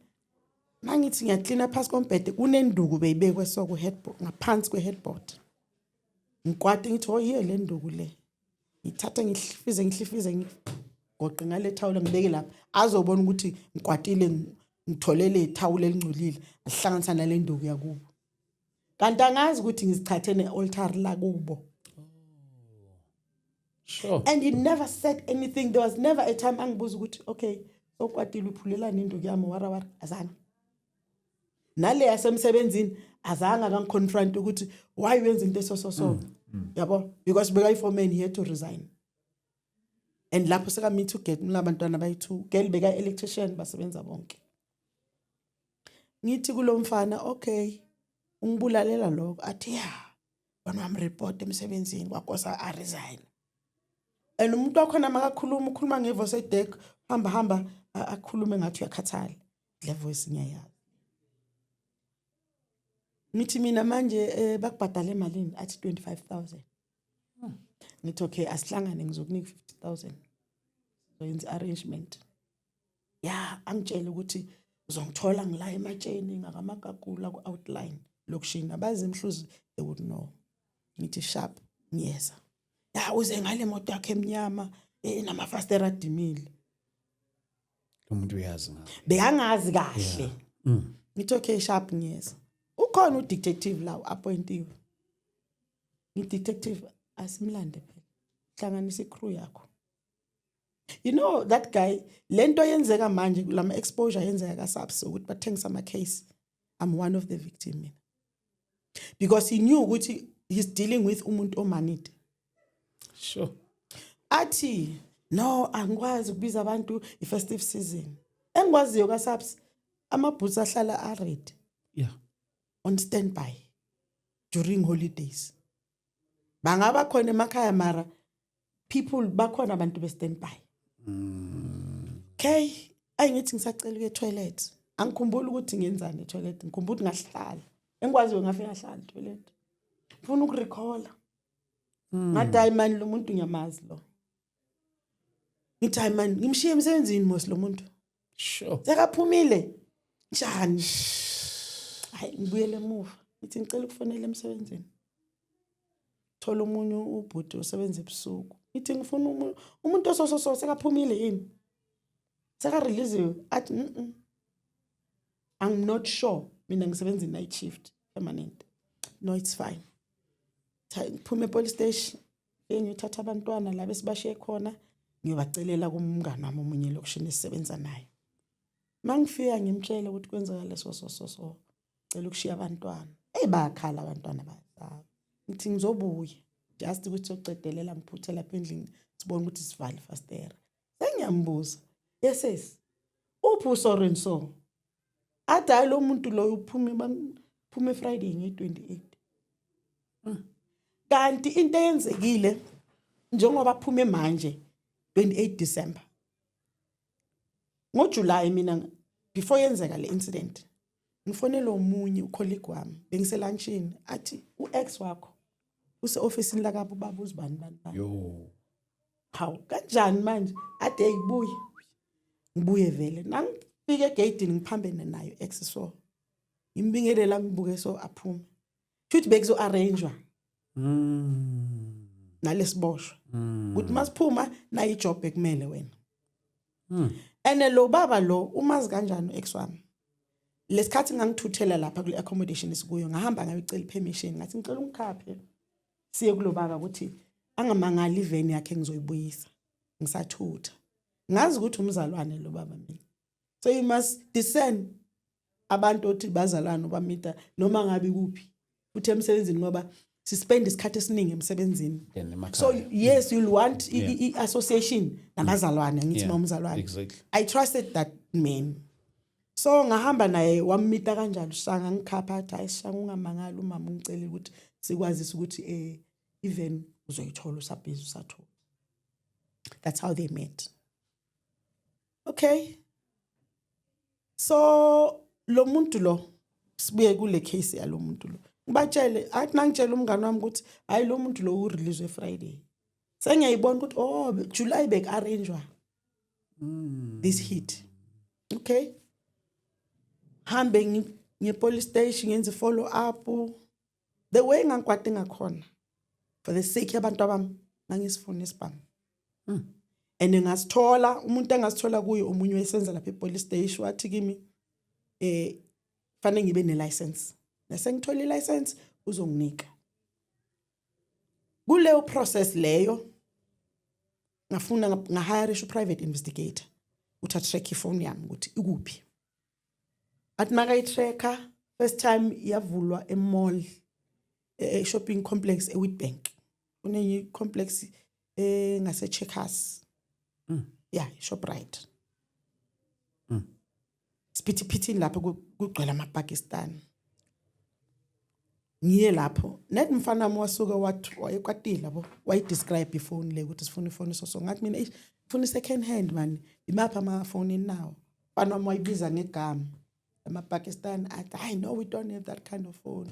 Ithi why mama inhliziyo yami ibhlungu. It's fine sizoyithola. Angifonele futhi lo private investigator athi ifone yakho manje seyivulwe eMayfair iku-route yase Petretief. Okay. Iyabahlula. Into enza ukuthi ibahlule bengifake an encrypted password. Bene fingerprint, in a SIM lock, in an encrypted password for my email, so they couldn't hack it. Why was he after the phone? If you can check the whole pattern yalo muntu or enye into ayisho e-police station athi ya njengoba ungifonela ngiyakubona ngifaka ama-camera wami lapha e-bathroom nalapha endlini ngikubonile mawugeza uhenga ama-under ikhala so and so. Was lying. Ungenile lo muntu Friday kushuthi wafikela kami. Wathiwa ungathinti next endlini. Ubuke nje. Ubuke ubone ukuthi uyakhona ukungena ubuke yonke into ungathathi next. So wabonile lamakhala ama-underwears eyami nomntanami bese hengile. Nasifika ngithi sakhipha lawa awomile sahenga esifike na ngoba sifike ngabo 10 ebusuku. Ngathi no, it's fine. So nangilandelela icase yakhona babuye be-forensic bathi they can't interpret the fingerprints. Maningi ama-fingerprints lapha endlini. Ngithi njani so you can exclude ewethu angithi tholani lawo eningawazi ukuthi wabani. Aphela kanjalo icase yami. Ngifuna isibhamu ngikwatile uNkulunkulu angihlalisa phansi. Wathi lalela la. I rescued. Bengibakhomba ukuthi mina uNkulunkulu wezwi lakhe. Mangithi angizeli angilali ngisho lokho. Uzwile umprofeti wami utheni? Ulivalile ithuna. Vele bebekuplanela ukuthi uzofa. Awufanga. Wathi bayekela kube yibo ababa troubled ukuthi bakudoja njani wena. Enye into wayithola lo private investigator. Maka tracker iphone ngoba I had to give the possible suspects phone number. But my ex was the main one. I told athi iGPS ithi ngalobo busuku lobo. He was just wayesema bank indawo esihlala kuyo. It's about 1K from the banks. Okay. Mkhomba lapha iGPS. Ithi wayeme lapha ebusuku ngabo 12:1 makwenzeka le incident. Ngithi mina nginikeze le information ke ngiyonikeza investigator athi ngiyasaba because bazongibulala. What you must do thola investigator yomlungu. Yabo ngizokuxhumanisana ngithi ayisengispend imali eningi mina. Anginamali kungimanje mas look after abantwana yakubona sengine responsibility school fees transport and everything. Yebo yena bekasiza intweni zesikolo zabantwana. So he cut off everything masihlukana. It I can't afford that. uNkulunkulu athi kimi miyekela. Now you know the truth. Miyekela. Ngeke akwenze nini. But ngenxa yokuthi sasingasakhona ukulala nabantwana endlini besihlala sisovalweni. Abantu abambathuke sound nje encane. Sebagijimile beze sizothola sesileli sonke ekamereni ngoba bayasaba. Ngaya kwenye security company. Bacala banginikeza inja ngathi ngicela nabo bazongigadela. Izinja zazaba u2 ukuthi justice ibe at ease nami ngangakhona. Ngase ngihlala ngithuka ngizobheka eminyango ngathi kunomuntu ozongena. So it took us a lot of processes yakuma psychologist for counseling. Sengiphuza namapilisi okulala. Dr. Magang odele wona I think I would drink 1 or 2. I'm like I can't be sleepy. Who will look after my kids ngile? Ni under ilo amapilisi la okulala. So wayihlala inqwaba nje ngigcine ngwalahla ngobuningi. Ngicabanga ukuthi I must take care. And into engisuhlunga ukuthi how can a father ayenze kaso kubantwana bakhe? Totally your kids. You know?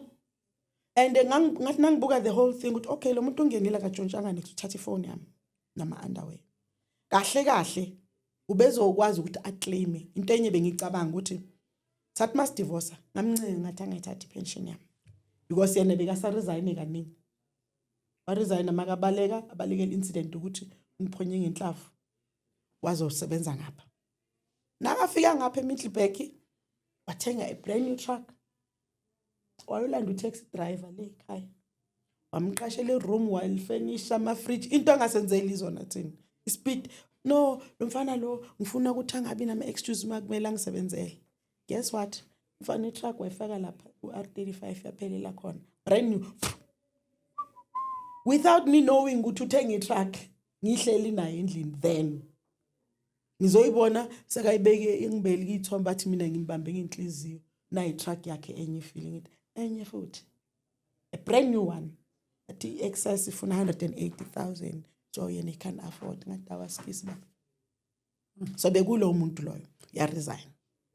After this one wa resign futhi abalekela in lezi zinto azenzile. So manje ukhona sihlala naye lokushini siyabuka so hello. But God mina engifuna ukusho kuningi okwenzekile abantu bebadlala ngami bangihlukumeza. God dealt with them. And abanye babo they die. You know why babu Dlamini? Izilenkosi loqamba manga. Makathi uNkulunkulu okugubhela wena umgodi. Kuyongena wena. nabagubha umgodi ukuthi uzofa akandluli la ubusi bese bayafa. Omunye wazathi hayi wena kushuthi uyaloya ngathi angiloyi. Bantu babulawa amagama abo. Yeah. That means they wish me death. Yeah. The same baba lo arrange naye this hit azange ayidli pension yakhe. Before aqeda unyaka o 2 years zange ayidli. Amthatha uNkulunkulu. So I would tell people not out of ukuthi ngiyabathusela but just a warning. Ungangisukeli. Mina I'm a good person. Abangazi they will attest to that. I'm a good person. Abantu they will think sometimes ukuthi I'm a fool, I'm stupid. Yakbo. And enye yezinto ezangihetha babu Dlamini. Ngokushona ubabami ke the alleged father. Okay. Wakathwala. Makuloku kuvela le ndaba ngoba ekhaya ngabatshela ngathi kunento esesososo. Umamami ukunobaba othe and mangibuza umama uthi ezange baphathe kahle ngoba ngazathi mina ngifuna lo baba. Ngathi angimfuni bengamazi. Kwa umama bengamazi ngikhuliswa ugogo mina. So ubabami ngikhule uthwala bengangithandisisi. Nami sengimdala ngiunderstandile futhi wayesola naye ukuthi ayilo akusumntanami. But eventually, that man loved me. Babam, he was my defense system. Bekangithanda. Mangishayekile I would say, angizami lapho. Why drive ama takes? Okay. Yeah, long distance. I would come nala Pretoria or kuphi. Ngithi ngilapho I'm around. Athi woza la. Angifika. Uzongidizela ngiphi imali. So he loved me. But unfortunately, what happened ngokushona kwababami angizange ngithande. Because kunomuntu wasefamilini yasekhaya kathwala. Uthanda angazithanda imali, uthanda kuba relevant nje ngezinto ezingase right. Lokuthi makuthiwa wakathwala ungana family uzokubutha. Nakufanele ushadise uzokushadisa unjalo. So ubaba wala kaMsiya, one of the brothers, bekana washonelwa unkosikazi. Ngathi firstborn yakhona. Wathatha ugel wesibongo sakathwala. Ugel beyangana family. So ngoba bayamazi lokuthi uyasizana bayabuya. Wathatha igama lobolo walentombazana nakulotshola. Unfortunately usisi washona. Nasashonile laba they had the nerve to say fane agezwe lo enazogezwa kithi. Yet ngaba hambela ngathi ubhutweni uthi esoso ngithema kuyimama umama wathi vele nguye babakho loyo. Nina nithini yazi nithini bathi siyayazi indaba yakho thina. Ngabahambela bonke bosoma business ningilapha. Umunye beka principal. Ngathi okay ningisiza njani ngoba mina ngifuna umama ayokhuluma iqiniso ekhaya and nina fanele niyohlawula. You know akusinto ukuthi bayaboshwa. But the way labantu bebangiphathe kahle ngakhona bebangadeserve ukuphathwa ngalendlela le family kaMsiya baphathe ngayo. Ngathi mangitshela anti ukuthi ngithi angithandi lento babelwa. Hayi wena ufaka indabeni ezingahlangani. Ngathi but you know I told you ukuthi kwenzakalani ngalabantu bakaMsiya. Why nithi nizobavumela benze umsebenzi? Bawenza umsebenzi wakhona. Akuzange phethe isikhathi singakanani baba amacala wagula. When we discovered ukuthi uphethwe yini? So abantu bayithembile imithi. Usho njalo uMosi uthi abantu bathemba inkalishi ezinamandla. Kodwa thina sithemba igama lika Jehova. Laba bebathembile imithi bathemba into zabo. Into ebhlungu ukuthi angithandanga indlela baba amafe ngakhona. He was not a sickly person. Sure. At the go was it not just discover what we cancer. Le la kuhlangana khona imphimbo nesisu I operate. He couldn't take it. I was hoping ukuthi uzoqala ichemo. He lost me. But cool engizokusho ukuthi no matter what, and I've seen God. I've seen God. Umngane wamakhuluma is a joke. Athi wena u die hard nengidive. I'm die hard. Really mina I'm protected. Eyami ingilos lengadayo. It kills baba. You must not come for me or my family. You will die and you'll die twice. You will die twice. So ngizosho ukuthi I can only brag about God. Sure. kuningi uNkulunkulu angenzele kona. You know, mina ngiqale kwa-nursing as an assistant nurse. Now sengu degree. Ngikusizwa uNkulunkulu. And I could see ukuthi hayi mina ne-degree ngihlangana naphi. It's the grace of God.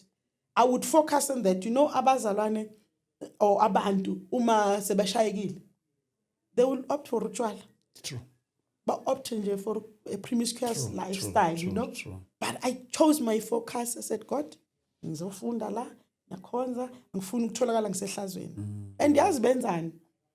After ngitry commit suicide, ngifonela umntana sekhaya after sengirecoverile. Athi hey, usibari wendoda yakho bekakhuluma etshwaleni lapha.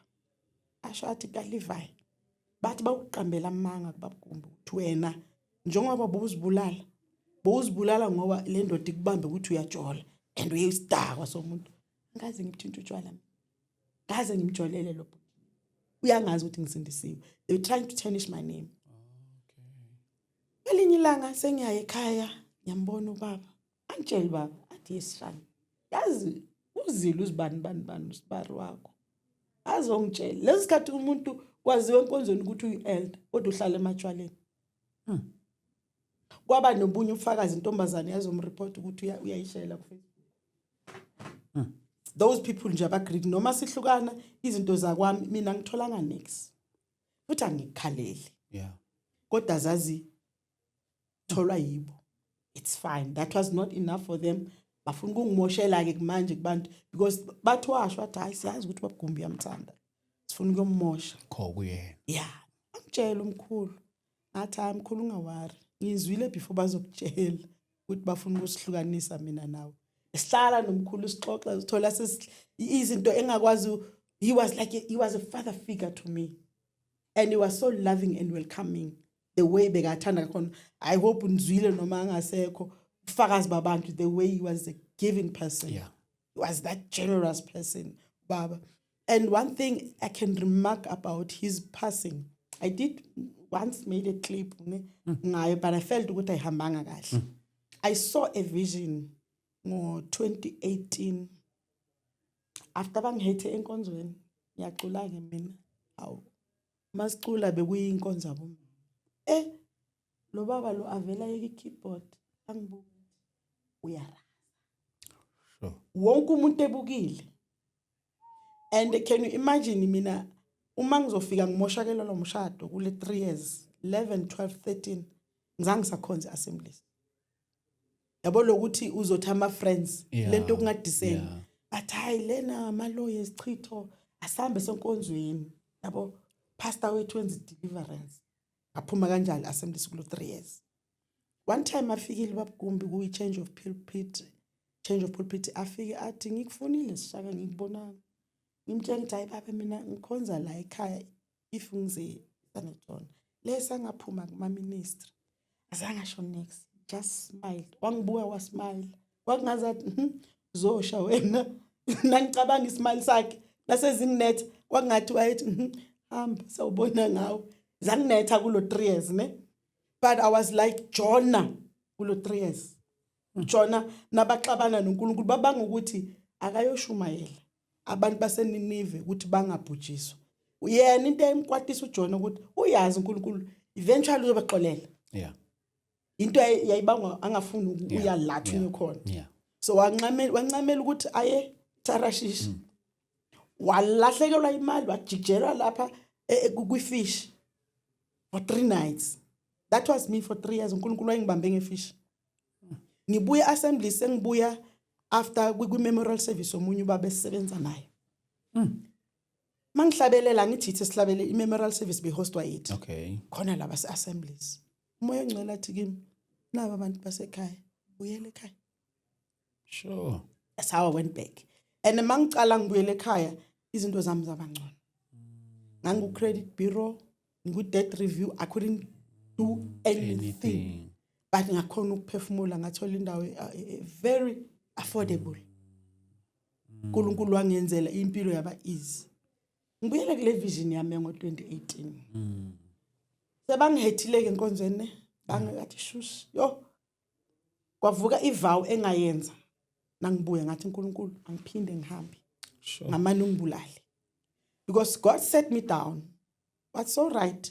Polile, bathi lawyer miyekele. Uthola umaqondana. Angithi wena ngoba bongadli imithi awukhe styling. Yeah. Bayekele ngizodila na. Wathi wena ke angimisa ku Matthew 6. The Lord's Prayer. Ngawufunda. Bathi funda futhi. Bathi na uthi baba wethu esezulwini. Balingcweliswa igama lakho. Usho ukuthi uthi wena uvela as a young infant, a young innocent baby. Uthi awuveli wena onezinto eziningi, independent okwazi ukuzimela. Uthi uvela urely kimi. Uthi bese uthi give us this day our daily bread. You must have fellowship with me through prayer, through reading of the word.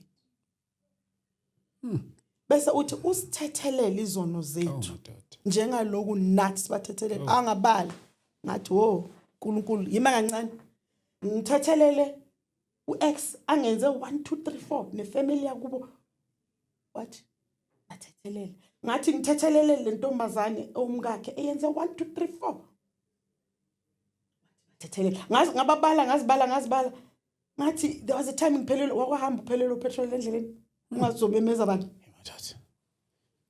ngathi ngibaxolele bathi xolele ngathi ngeke ngaba nesikhathi ngifonela abazalwane mina benginikele bandleni nasakha thina benginikele kwazi ukuthi uma 10,000 5,000 ekhaya bathi kimi siyazi ukuthi unikele ngezumbulo mara ukwazi usiphe thina la endlini. I didn't see anything wrong. Angifuni uqamba manga. Kanti ya recorda kuNkulunkulu. I recordile already as an error ukunikela kwami. Lesikhathi sengishayekile ngibafonela abazalwane. Bathi Hashem sorry. Kuyakhona iwani wangifakela or 50 rand or 100 rand esinkwa sabantwana. There was a time I had to stop paying for my car.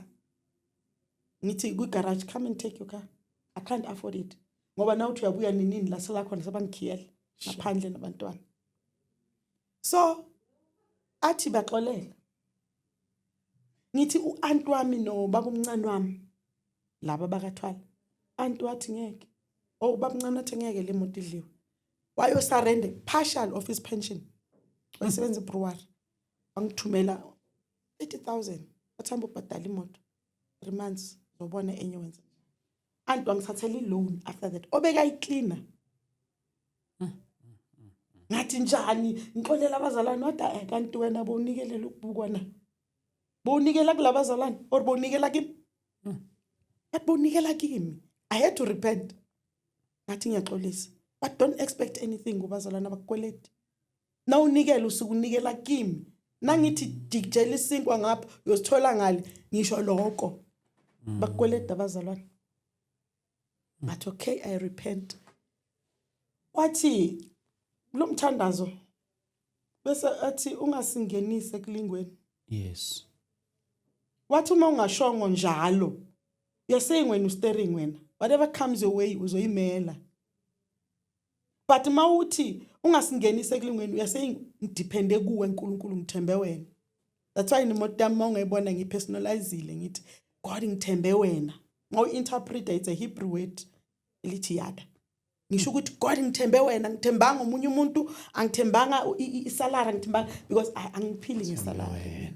Ngiphila ngoNkulunkulu mina ngeke ngithi mangibala ngithi ayileyiphelile mos then ngifike njani ngapha it's God.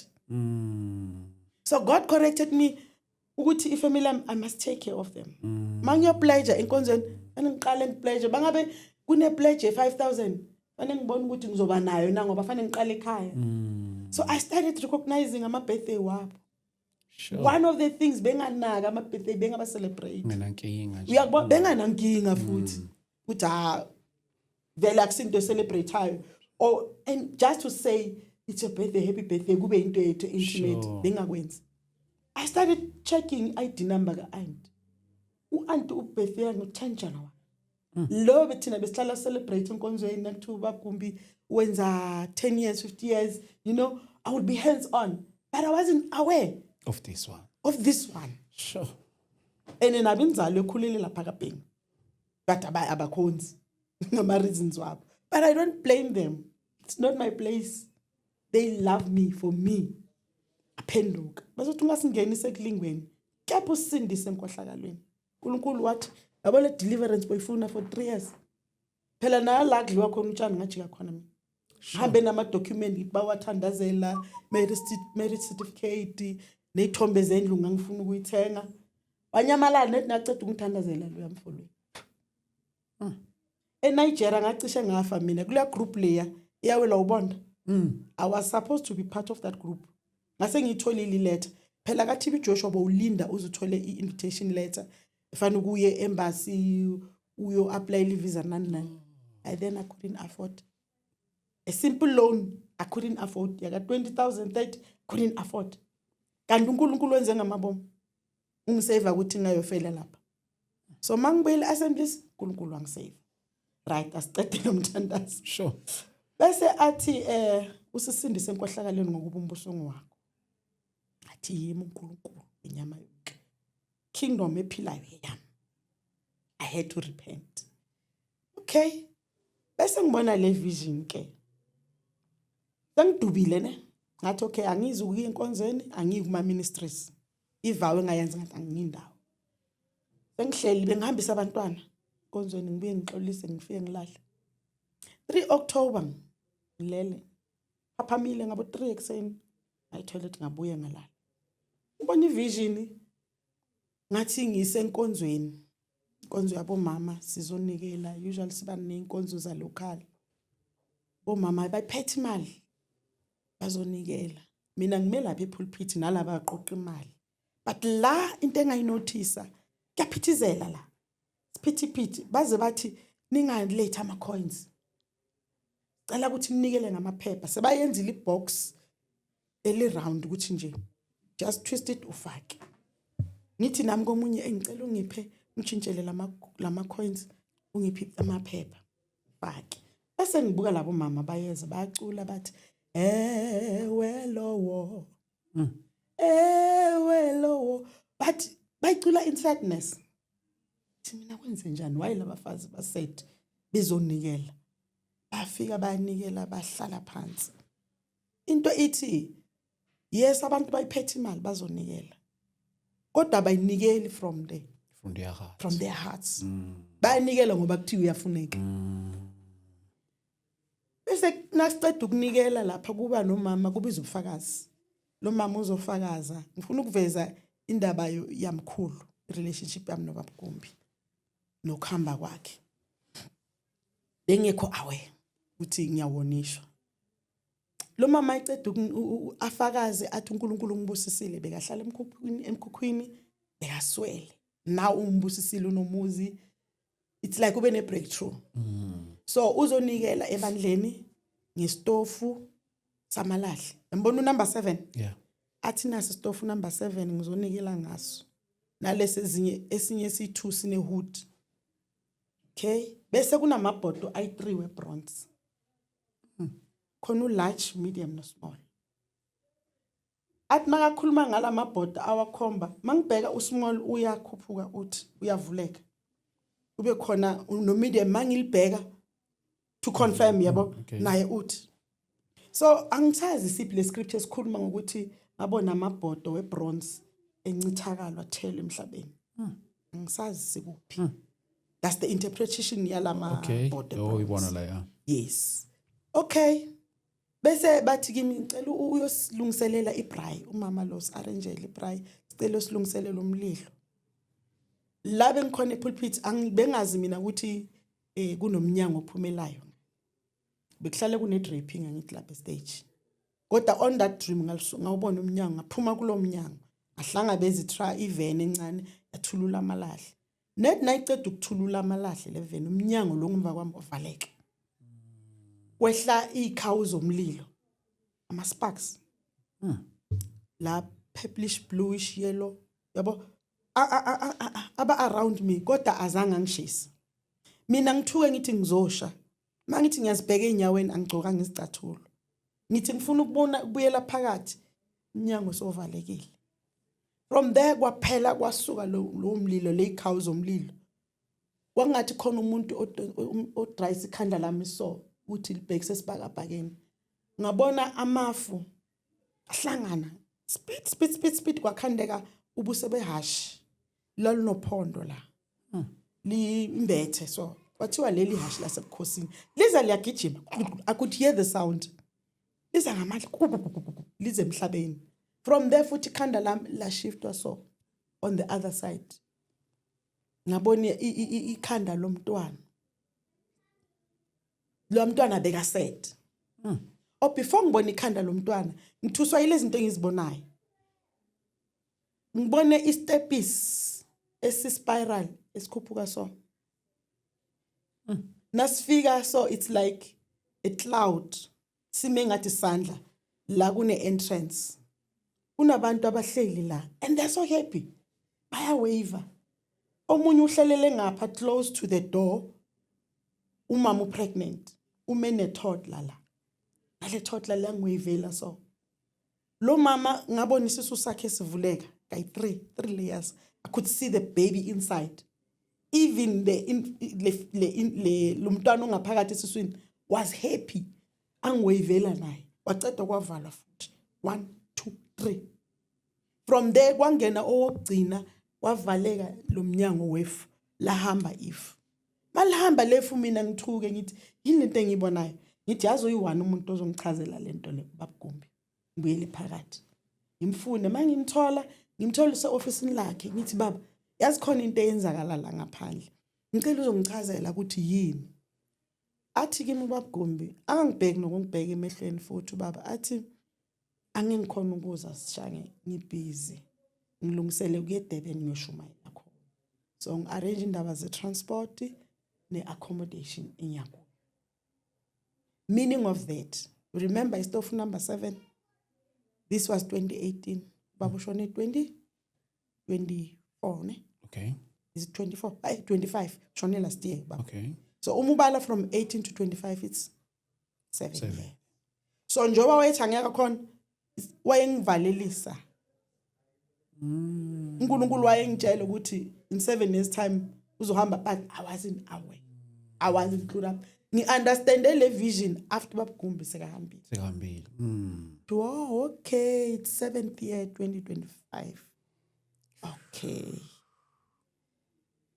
bese ngiyaphuma ngiyamshiya ubaba ngiinterested kulento engaphandle mangifika ngaphandle sekuvela ikhanda lomntwana ubheke phansi he's so sad uvele izwi ngaphezulu ekhanda lomntwana lithi repent and receive the son why ngirepenta ngithi ngiwila ngisakhonza ngiyazilalela endlini ngendaba zenkonzo ngifuna ukuzwa next indaba nje yabazalwane ngoba ngihethile then nangithi nangiphamisa isandla in repentance asmile umntwana then he reached out to me babudlamini kwakuphuma ngathi ifu into engabambeki yangigcwalela so and then abantu around me they started noticing nabo nabamamkela lo mntwana lefu liyabehlela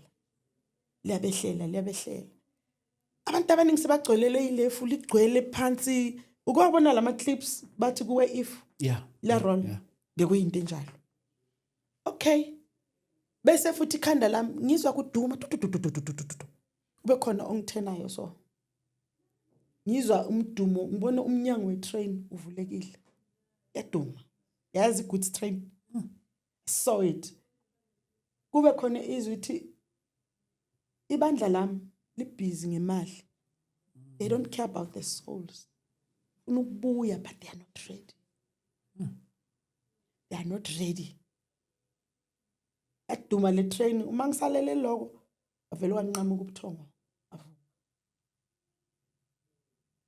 ngikhumbula every detail yakhona the way they intense ngakhona that dream ngitshela omunye ugogo athi hamba uyisho enkonzweni aqala ngayihlambulula ecade bazalwane nabengasakhonza ngihethekile nganqaba 1 2 3 but manje sengiright ngibusene noNkulunkulu but kunento eso ezinye zezinto ngizi-understande ekhambeni kwesikhathi ukuthi le vision nayi lento le nayi okuningi kwayo cishe kwenzekile nale mali kuthiwa hayi lama coins ngiyibonile nayo yenzeka kuthiwa la lesitulo kuzonikela amaphepha cala ngo10 rand so ngathi nkulunkulu angirealize leya kababa leya kababa kumbe ngibone after. That's how close we were nobaba. But above all, uNkulunkulu man, mina ungiphethe kahle babudlamini. Ya kube khona ikhathi ezinzima uthi ukuthi mara uNkulunkulu uvume njani? Why would you allow this, especially ukulimala ngiyintombazana? Wes lokuthi kuzothiwa ngikhipha isisu. Njani uNkulunkulu bathathe uvume njani thathe the pride. uNkulunkulu ungiphendula, I think answer ngithole this year mhlambe ngingamuzwa. Athi I saved you. Ubani beyanga survive le blood loss that you went through? Sure. Mangithi ikhanda ama size wekhanda lomntwana 3 of the blood clots bese kuba ne gushing of blood after that. Ithi bozo survive kanjani? But it's me. Enye into uNkulunkulu angenzele yona normally yabo lokutefa phambi kwaNkulunkulu. Ngithi uNkulunkulu angikweleta. Uyangikweleta ukuba mncane yazi mina nginjoyanga ngimncane nginjoyanga sengishadile. Hayi God you owe me wathi asiqale la. Chapter 1 ngikweleta. Look at you, look at your ID number. They don't match. Mina, I look younger than my age. Ni age very slow. If ungathi guessa manje age yami. Ngeke ngakuzana lapha na usho indaba ukuthi okay, ngeke ugessa. Awuthi ngigeze ngiyeke le calculation before ukuyenza. Yeah. 50 something. 50 something. Yeah, you guessed well. Yeah. But abaningi they under. Yeah. No, I think into engenza ukwazi ukugeza ngikuzwile lapha uthi ngo1992. Okay. You were 18 years. Okay. So yeah, awibambe lapho. Yes, ngibambe lapho. Yeah, abaningi bazongirate la late 30s or mid 40s. Exactly. Ngithukile namusho nje mina 92, you were 18. Yeah. I was like, okay, it's fine, let me follow up. Yeah, I'm 52 manje. But uNkulunkulu ungcinile. Yes, izinto zami eziningi zihambe zenzeka slow, but uNkulunkulu uhlala ngireassure ukuthi awuzange uhlanye. Could have been no. Buthi amaphepha. Azange ngife. I've escaped death. Futhi not me. God saved me from death. Sure. I didn't escape death. God was like, no, not this one. Not for the grave. Buningi okunye yeah ngelinye ilanga sokuxoxa. But buningi ufaza nginabo ngoNkulunkulu mina angisave. Mama uNkulunkulu siyambonga kakhulu, siyamdumisa for the gift of life. Kakhulu. Ngithanda ukuthi before sivale kunomuntu told na is experiencing kind of like the same thing. Maybe ubabhanqa bonke yini ongathanda ukuyisho nokuyigcizelela kumuntu odlula kuleli bridge lelo wadlula kulona. Okay. One, I would say the foundation yempilo yakhe ibalekile. The foundation is Christ. Yeah. Thina sinzalo kaKristu. Yes. As ordained. Yes. So noma ngabe okay. Ungafambula kangakanani uNkulunkulu akayekani. He's a faithful God akayekani. Now umhlabelelo wecilo ngathi noma ngilande ngihlupheko ngokubonga. Yeah, he has done that with me. Angibuyise kuma decision wami are wrong. And nasomthathile uJesu njengenkosi nomsindisi, never doubt him. Yeah, he's your protector, he's your provider. You know mina wangenzela umusa ngathola umsebenzi lesikhathi sa apply ngo Z83 ufika umshiye lapha office le clerk. Kwathiwa uyabona ngakanani? Hey, we will see. But uGod wangenzela umusa mina ngase ngiqala teaching first year ngo95 nabangibiza esibedlela. I dropped out ngathi ekungcono ngiye kwa teaching. Ngiye kwa nursing because lapha ngizohola. So that's the grace of God. So uNkulunkulu ma icebo lakhe lingekho la ukhona uzokususa. So ungahlali endaweni futhi ngoba uNkulunkulu uzokunika ama red lights. Ule ma relationship esingena ku uzowabona. So don't waste your time thinking ukuthi umuntu uzoshintsha. Only God can change inhliziyo yomuntu. Uzasha tu nguyokwazi ukukhipha inhliziyo yeche. Can you imagine? Yeche inhliziyo la ku-flesh faka inhliziyo kamoya. It's only God. So thina kwethu asimhlalele uNkulunkulu simkhonze noma kunzima kangakanani hlala kuJesu ungasuki kuye. If it takes ukuthi uhlale endleleni uhlale emthandazweni mina lifestyle yami irotate lapha omunye wathi wena Jesus freak angiyazi into bani leyo. There's a story behind that I can tell you about these people but bazalwane. If we can still go on maybe some other time. Journey yami ngoku-experience kaningi mina sengizihambela ngiyi-one. I don't mind to drive to KZN and serve alone. Ngama-fake engiwa-experiencile abantu bathi bazalwane. They almost killed me. If kuyavumeleka but exoxa ngelinye leyo idinga isikhathi session yayo yodwa siyibambe sesiyodwa.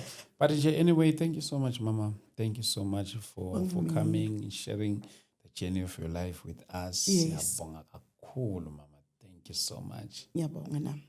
Mama mathiwa na umshado munye usengawuthatha. Umshado munye. One ngiyafisa ukushada mina. Ngiyakholela emshadweni ongcwele kwifamily but I've got my specs. One indoda afanele ibisindisiwe. Ngiyazana noNkulunkulu and angeke ngimvume nje ngiyothandaza. Ngiyothandaza ngimbuza uNkulunkulu ukuthi nguye lo. Wona mawufikile uvela kuNkulunkulu nami ngisho na kanjani thumbs up nyaya. Perfect. Bazalwane siyabonga kakhulu bazalwane lapho emakhaya. Don't forget that we are meeting in Soweto Dlamini Multi-Purpose Hall under the theme that says the latter glory, glory of the last days. I am extending this invitation to you all. 31 October 2026. For more info 0788 417 844. Besihleli naye ke lapha umama bekade esilandisa ngohambo lwakhe lempilo. Sithemba ukuthi bafowethu lapho ukhona ukwazi ukuthi ucoshe kuyona le testimony, khona ukwazi ukuthi ukubambe nawe ozokhona ukuthi uapply in your life journey because lolu hambo aliqondanga nje kuphela kodwa ludinga umuntu ozoba ne-strength ukwazi ukuthi ahambe kahle kulendlela. Angazi noma ama-socials unayo izinto ezifana nama-socials. Yes, ngikhona ku-TikTok nguyada. Yada on TikTok. Yes. Okay. Facebook ngibusisiwe Thwala Sishangi. Okay. Yes. Ama-socials wakho lawo. Ama-socials wami. Bafowethu sibonga kakhulu ke mina esithidlamini kuzona zonke nje mawubhala nje esithidlamini zobona noma ngabe yipi lonayo ubhala nje esithidlamini la uzosithola khona. uNkulunkulu makanibusise ke sibonane kwi-episode yethu elandelayo. God bless you, God bless you, God bless you, God bless you. Amen.